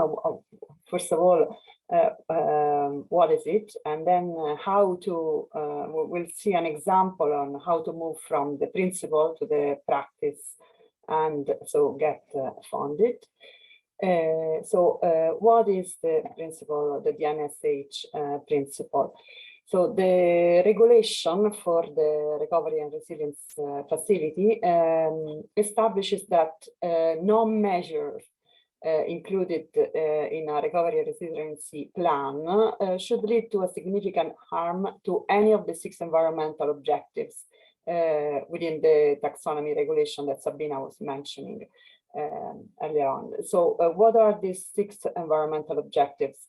The 6 environmental objectives are climate change mitigation, climate change adaptation, sustainable use protection of water and marine resources, circular economy, pollution prevention and control, protection and restoration of biodiversity and ecosystems. So then the European Commission published in February 2021 a technical guidance where these objectives are more are detailed, are expressed in more detail. So an activity is considered to do significant harm to climate change mitigation if it leads to significant greenhouse gas emission, to climate change adaptation if it leads to an increased adverse impact of the current climate and expected for future climate on the activity itself or on people, nature or assets.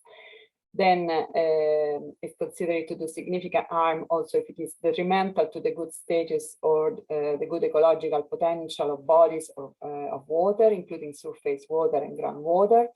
Then also if it leads to significant inefficiencies in the use of materials or in direct or indirect use of natural resources, or if it significantly increases the generation, incineration or disposal of waste.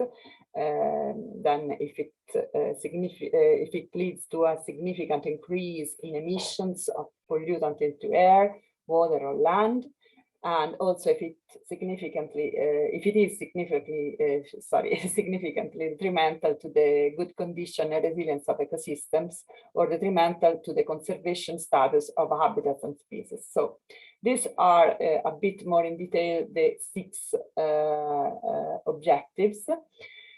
And the important thing of this do no significant harm principle is that it is compulsory. It is part of the assessment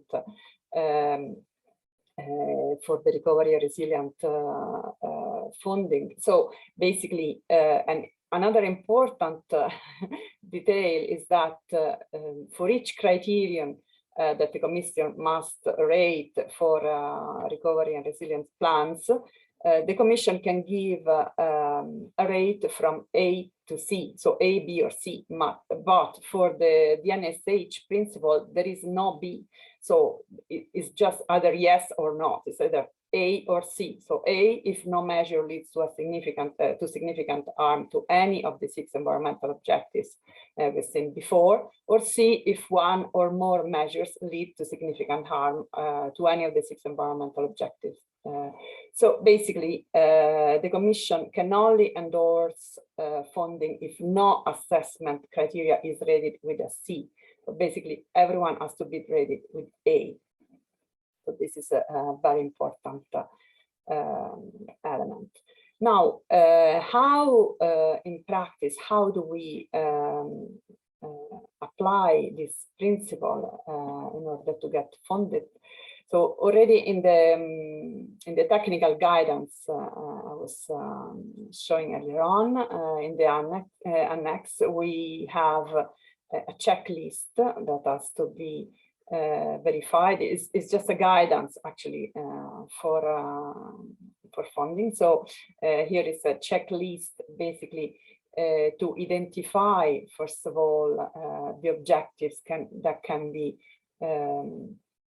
critical in each of the cases.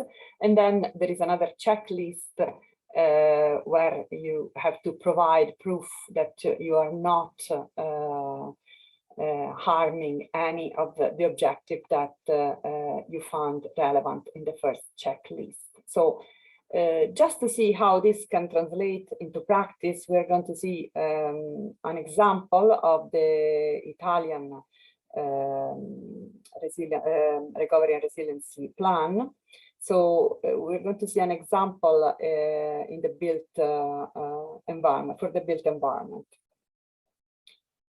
Now, first of all, I just go back to the Italian funding. So in the recovery and resilience plan in Italy is called PNRR.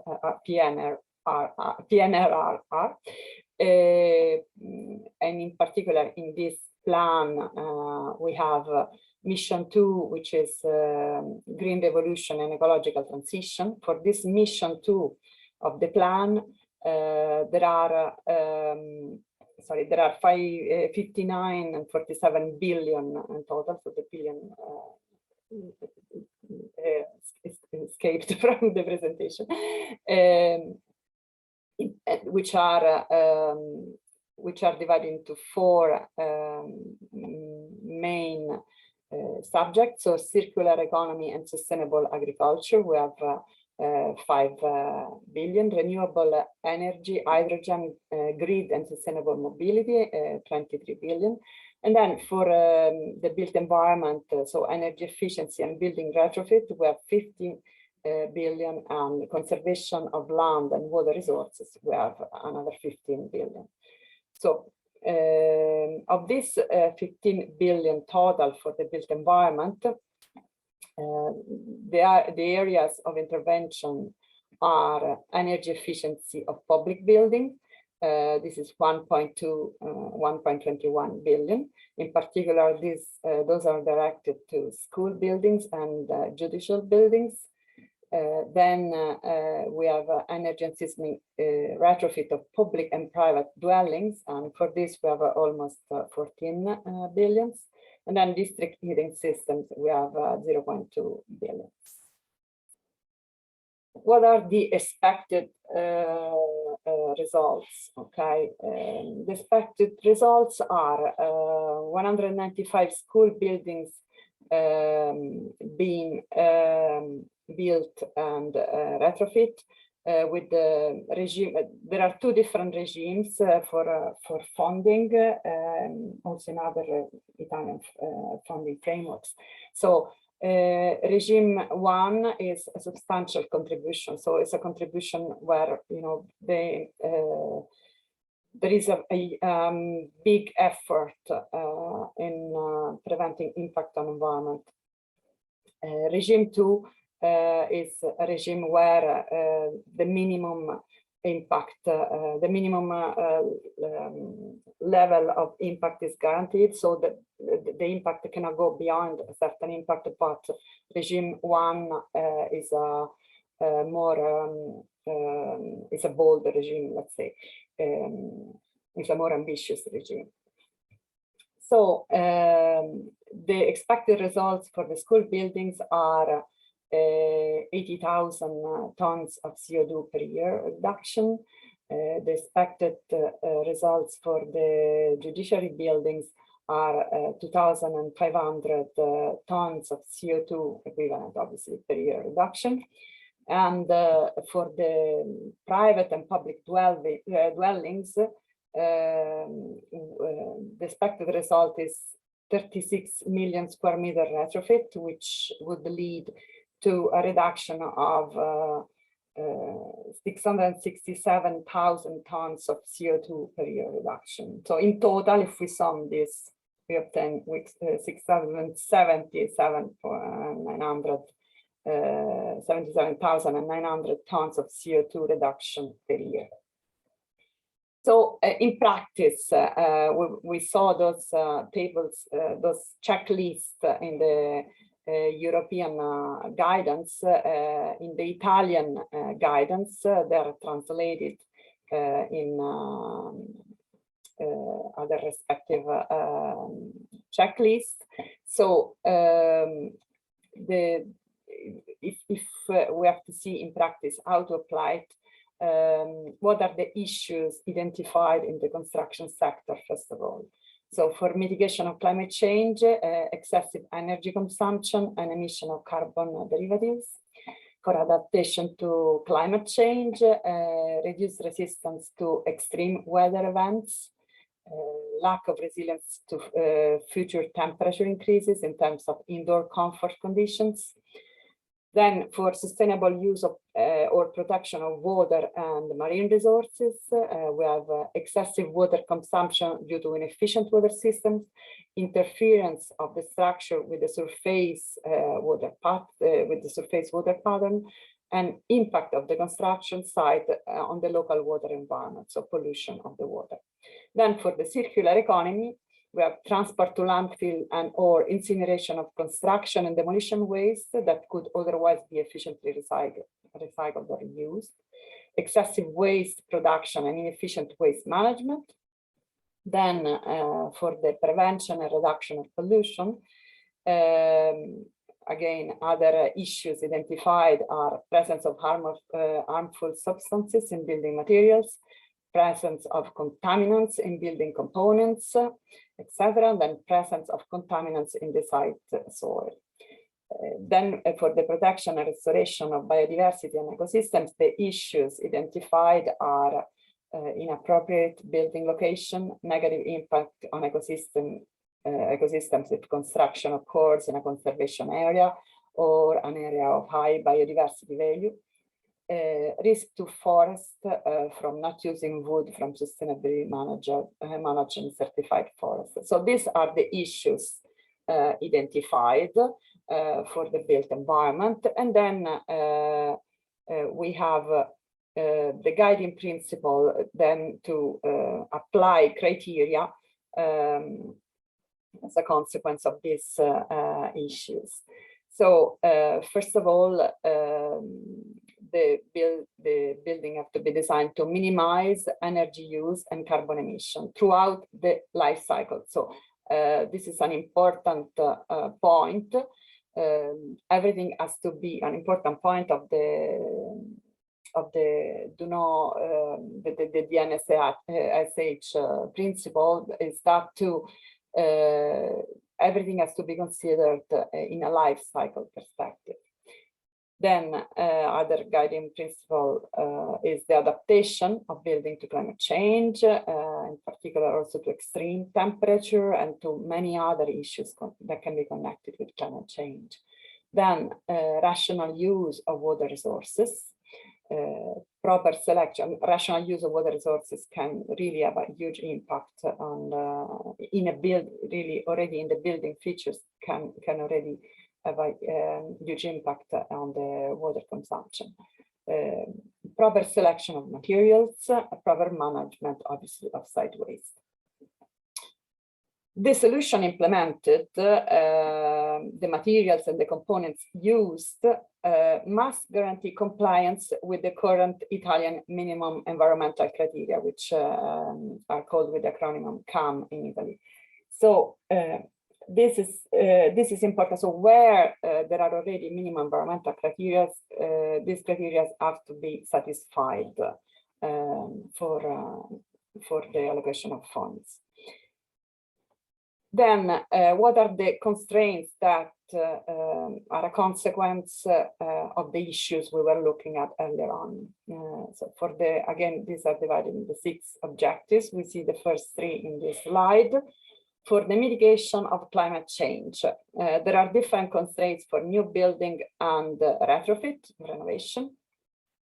So for the new building, the overall non-renewable primary energy demand has to be 20% lower than the NZEB requirements. NZEB requirements. In Italy, the NZEB requirement is class A4. So this is the requirement for all the funding of regime 1. Regime 1, so for example, the schools. So all the schools have to be to regime 1. So go back there. For regime 2, they have to comply with NZEB, which is already mandatory actually. Then for the retrofit, in case of major renovation of first or second level, which are also defined in the Italian guidance, the savings in the net primary energy demand has to be at least 30% compared to the performance of the building before renovation. So if I do a major renovation, so a renovation of overall the building, I have to ensure that I obtain a saving of 30% in the primary energy demand after the renovation. Then adaptation to climate change. So climate risk assessment over the building life cycle. So there is, climate risk assessment has to be done over 10 to 20 year climate projections. Also, this is indicated in the Italian guidance. There are indications for how to carry out this assessment, verify vulnerability of the building with respect to the identified risk. So once you establish the risk, you have to identify the vulnerability of the building, adaptation, and what are the adaptation solutions that can reduce this risk. So integrated in design and implementation. This should not affect adaptation efforts or in adverse way of the level of resilience to physical climate risk of other people, of nature, of cultural heritage, of property and other economic activities. So and this adaptive solution should be consistent with the local, sectoral, regional, national adaptation strategies and plan. So all this for adaptation to climate change. Then sustainable use of protection of water and marine resources. So first of all, the building CAM has to be applied. There are several criteria in the CAM, which in the minimum environmental criteria for building, that refers to water conservation and protection. Several building features that can be used, not only building but also urban planning elements. And another element which is explicit in this case is to have to respect international standards of sanitary taps, basically faucets, for water saving, which are already mandatory in Italy. Then for the other three objectives, we have for circular economy, the application of the CAM here, for which is mandatory that 50% in weight of building and or prefabricated components, so 50% in weight of the total of this has to be disassemblable. And at least 80% in case of new construction and 70% in case of retrofit of non-hazardous waste has to be sent for recovery, so has to be recovered. As well, it's compulsory to have a waste management plan. Then for pollution prevention and reduction, as well, the building CAM has to be applied, in particular components, product and material containing pollutants from, they have to be compliant with the REACH regulation. Then again, criteria for the radon risk assessment have to be respected, and criteria for the construction site plan and for the soil and groundwater characterization. Then protection and restoration of biodiversity and ecosystem. In this case, these are constraints for new construction, with new constructions which must not concern cultivated and arable land, virgin land with high biodiversity and land that is habitat of species on the European Red List, forest, virgin wood for structure, cladding, finishes must be at least 80% FSC certified, or else recycled wood or wood prepared for use have to be used. So this is just a practical example of how to apply the do no significant harm principle for funding. Okay, so thank you very much for your attention, and I give back the floor to Sabina. Thank you very much, Alberta. This is a very actual topic, and thank you for showing us also the complexity of it. And this will be very, very important for all the organizations that are willing to present projects under the Next Generation EU fundings. So thank you very much. If it's okay with you, I'll move to the next presentation, and then I'll leave the questions for the end. If you are wishing to ask any questions, you can write them in the chat, or you can contact also after the conference Alberto Congeduti. And I will pass the word to Mara Inzaina, the representative of ICLEI. That will bring us back to the topic of green public procurement, and she will present us a very important initiative of ICLEI, which is the Procura Plus campaign, which is a network on sustainable procurement that brings together many organizations from from many countries, not just in Europe. So please, Mara, welcome, and thank you for staying and waiting until the end for your speech. Of course. Thank you for inviting me. I will briefly share my screen so we can start. Do you see? Yes, the use. How quick. Yes, we see. All right, great. So thank you. Good morning, everyone, and thank you again for inviting me here and for giving me the opportunity to present Procure Plus. Well, Procure Plus for short, in short, but the long name will be Procure Plus European Sustainable Procurement Network. And as Sabina said, I work for ICLEI, local governments for sustainability, and I'm actually the Procure Plus community support. So I'm the one that is very involved with the participants of the network. And here just a brief overview of the context that I'm going to present today, but if it's okay with you, I will move directly towards the core of the presentation. So the three main pillars of the network are these: connect, exchange, and act. Why? Well, first of all, the core of every network is the ability to connect with each other, of course, and then to exchange. So the Procure Plus network allows European public authorities to connect, exchange, and act on sustainable, circular, and innovation procurement.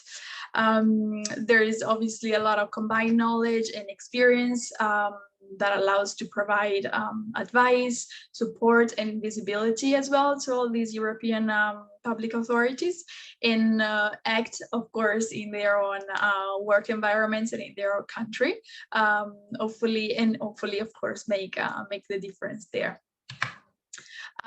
So the chair of the network is the mayor of the city of Malmo, which is Katrin Stringfeldt-Jamma, and there's a vice chair as well, which is the deputy mayor of the city of Helsinki, Anni Sinemaki, and they are elected every 3 years, and they will stay in office, let's say, until March 2024. So the Procure Plus network started with a research project back in 1998. And when the project ended in 2004, the public authorities, the initial ones, which were 16, decided that it was too good to let it finish. So they decided to keep it going. And since 2004, it was coordinated by ICLEI. So who is part of the network? We have 47 participants from from 16 countries, European countries, which make an impact on the lives of more than 6 million people. So it has been up and running and growing, of course, for 18 years now. This is a brief overview of the, I don't know if you can see, because I think there might be the black box maybe here on the right, but this is a brief overview of the public authorities. So they're spread all over Europe, and we also have 10 strategic partners in different European countries as well, which help us develop and promote the network abroad, including, of course, Fondazione Ecosistemi, and just to name another, the UN Environment Program. So participants, when they get together, they share experiences at the network's events, good practices, and we also have the chance to organize city trainings or city match schemes, which are study visits, and they involve a small group of participants which work on the same topic, and they support each other in implementing sustainable procurement.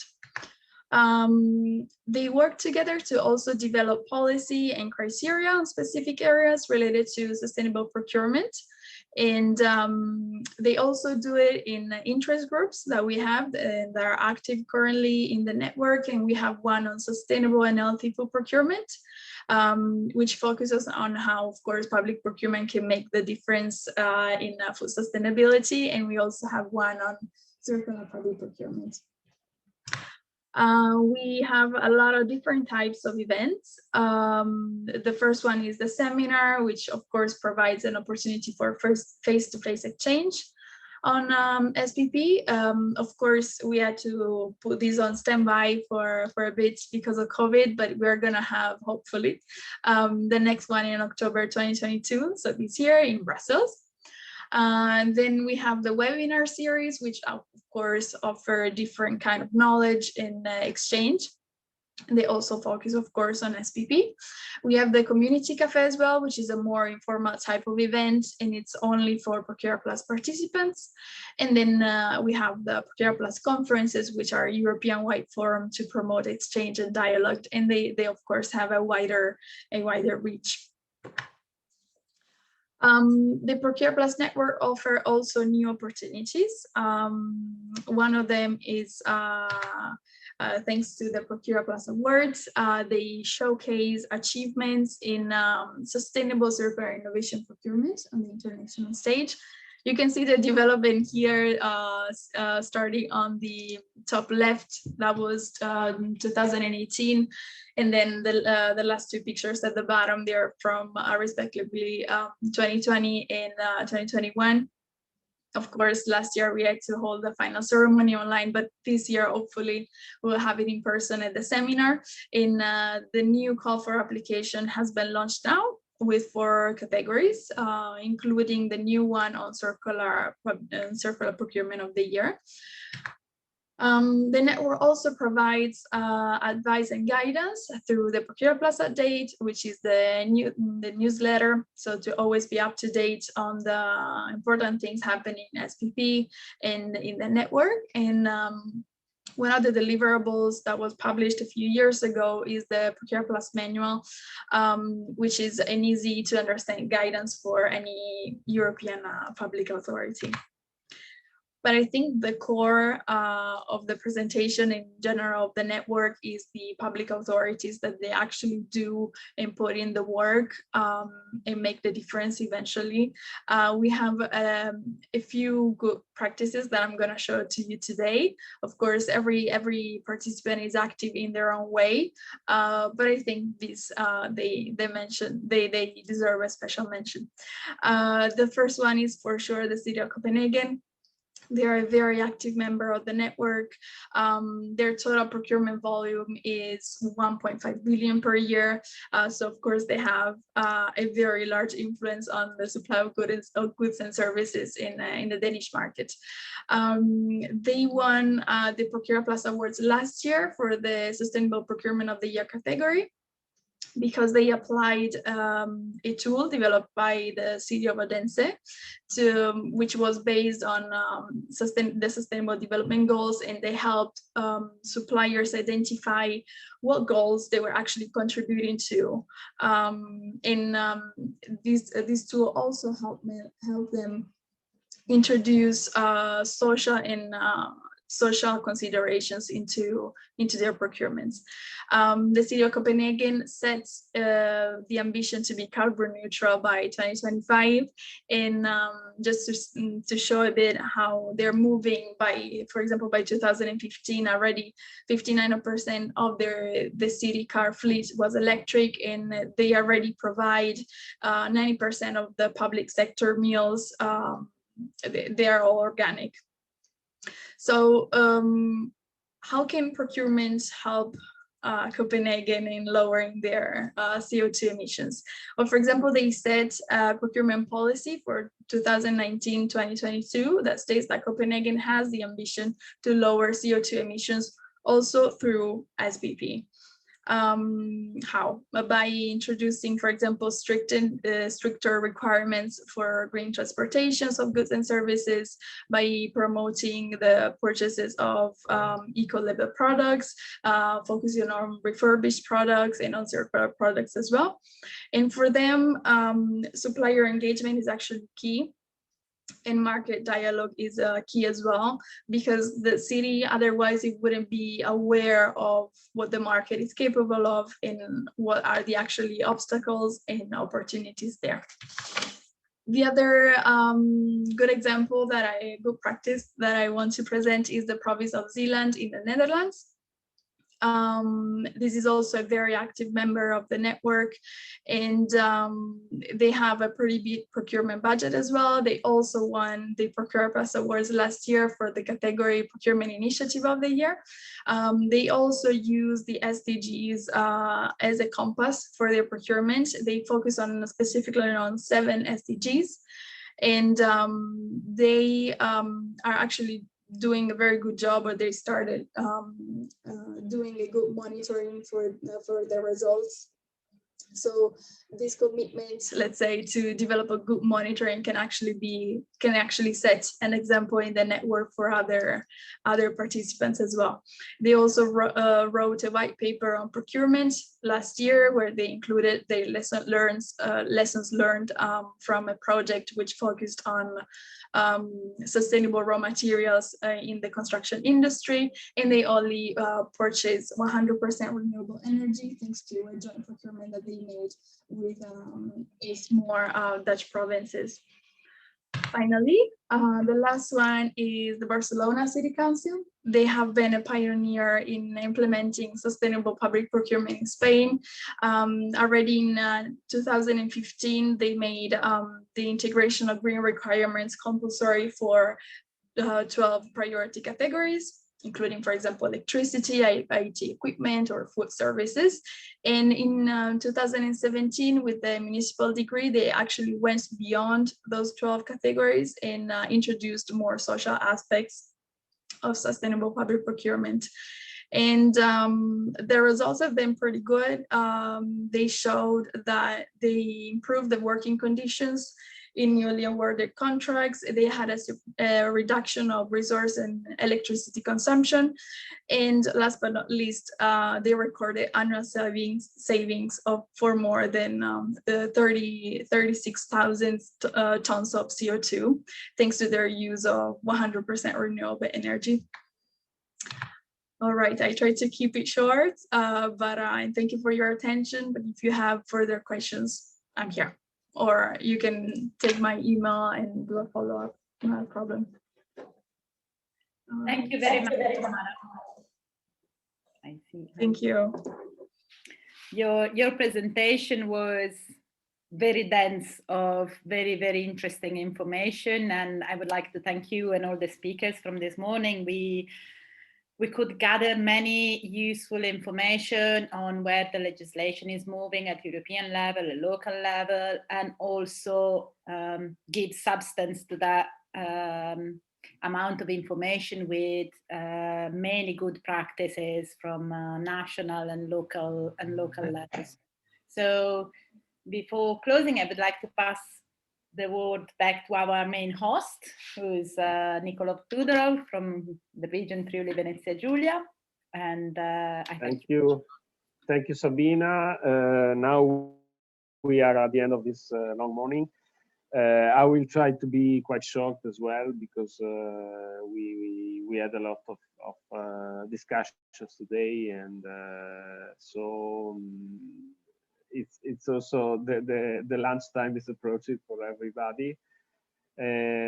First of all, I would like to recall that the 2 days meeting registering will be published on GPP-STREAM channel. We have a channel on YouTube, so it's just writing on the search engine GPP-STREAM, and you will find already all the videos that were produced during the project, and also these 2 days of registration. So if somebody missed one of registration or wants to listen to the other day or to a specific registration, will be able to find it there. I thanks today's speaker. I thanks the public. I thank our partners. Today we had a very interesting overviews from the European level, thanks to Enrico De Giorgis from the European Commission, who brought us what will be the future for GPP policies to the national level. I thank our 2 colleagues from the Italian Ministry of Ecological Transition, who presented 2 very, very interesting presentations on how the GPP policies are being developed in these 2 countries. And I think there were a lot of ideas, a lot of points that were put on the table from both of them. I also thank Marenzina, who brought us the more local GPP policies implementation. We saw some interesting developing, also quite impressive, I would say, from some municipalities in Europe. Thank you very much for your contribution. Thanks to Alberta Congeduti from Fondazione Ecosistemi, who presented to us this do not significant harm principle. It was very interesting presentation, and for all of us. And finally, thanks also to Vincenzo Capocazale from Interac Europe Secretariat. It's thanks to Interac Europe funding that we are here today, and that we worked in during these last 4 years on GPP policies. The European Territorial Cooperation is a very important initiative and opportunity for all of us working in the different countries to exchange experiences, point of view, and to enrich our own experiences, seeing how the same problems are faced in the different countries. So this, I think, was this second day was really important and interesting day for all of us. So the project is approaching its end. In 3 months, time, we will close the GPP-STREAM project.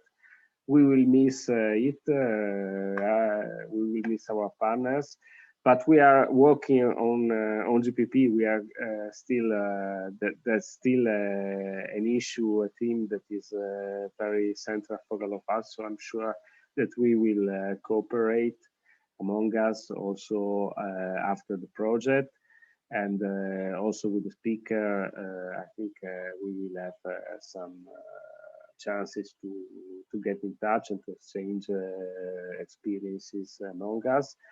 And I also hope that for the public this was an enriching day. It's more than 2 hours on the screen listening to GPP policies. It's a very specific issue, but I'm sure we are all, let's say, specialists on this issue, and I hope that for everybody this was an enriching opportunity. So thank you all. I will close here the. Okay, now we have on the chat maybe an answer. Okay, the YouTube channel. As I said, is just writing down GPP-STREAM project on the search engine, and you will find our channel. So Sabina, it's time to close our meeting, I think. Thank you very much. Thank you also to Sabina. Thank you, Sabina, that worked with me to during these 2 days to chair the meeting. So thank you very much. It was a pleasure. I think we heard so many interesting inputs. It will take a few days to let them sink in and get ready again to start other interesting projects on GPP. So thank you all. Okay. And thank you. See you at the next at the next conference. Yes, indeed. Bye. Bye. Bye. Bye. Bye to everybody. Thank you. Bye. Bye.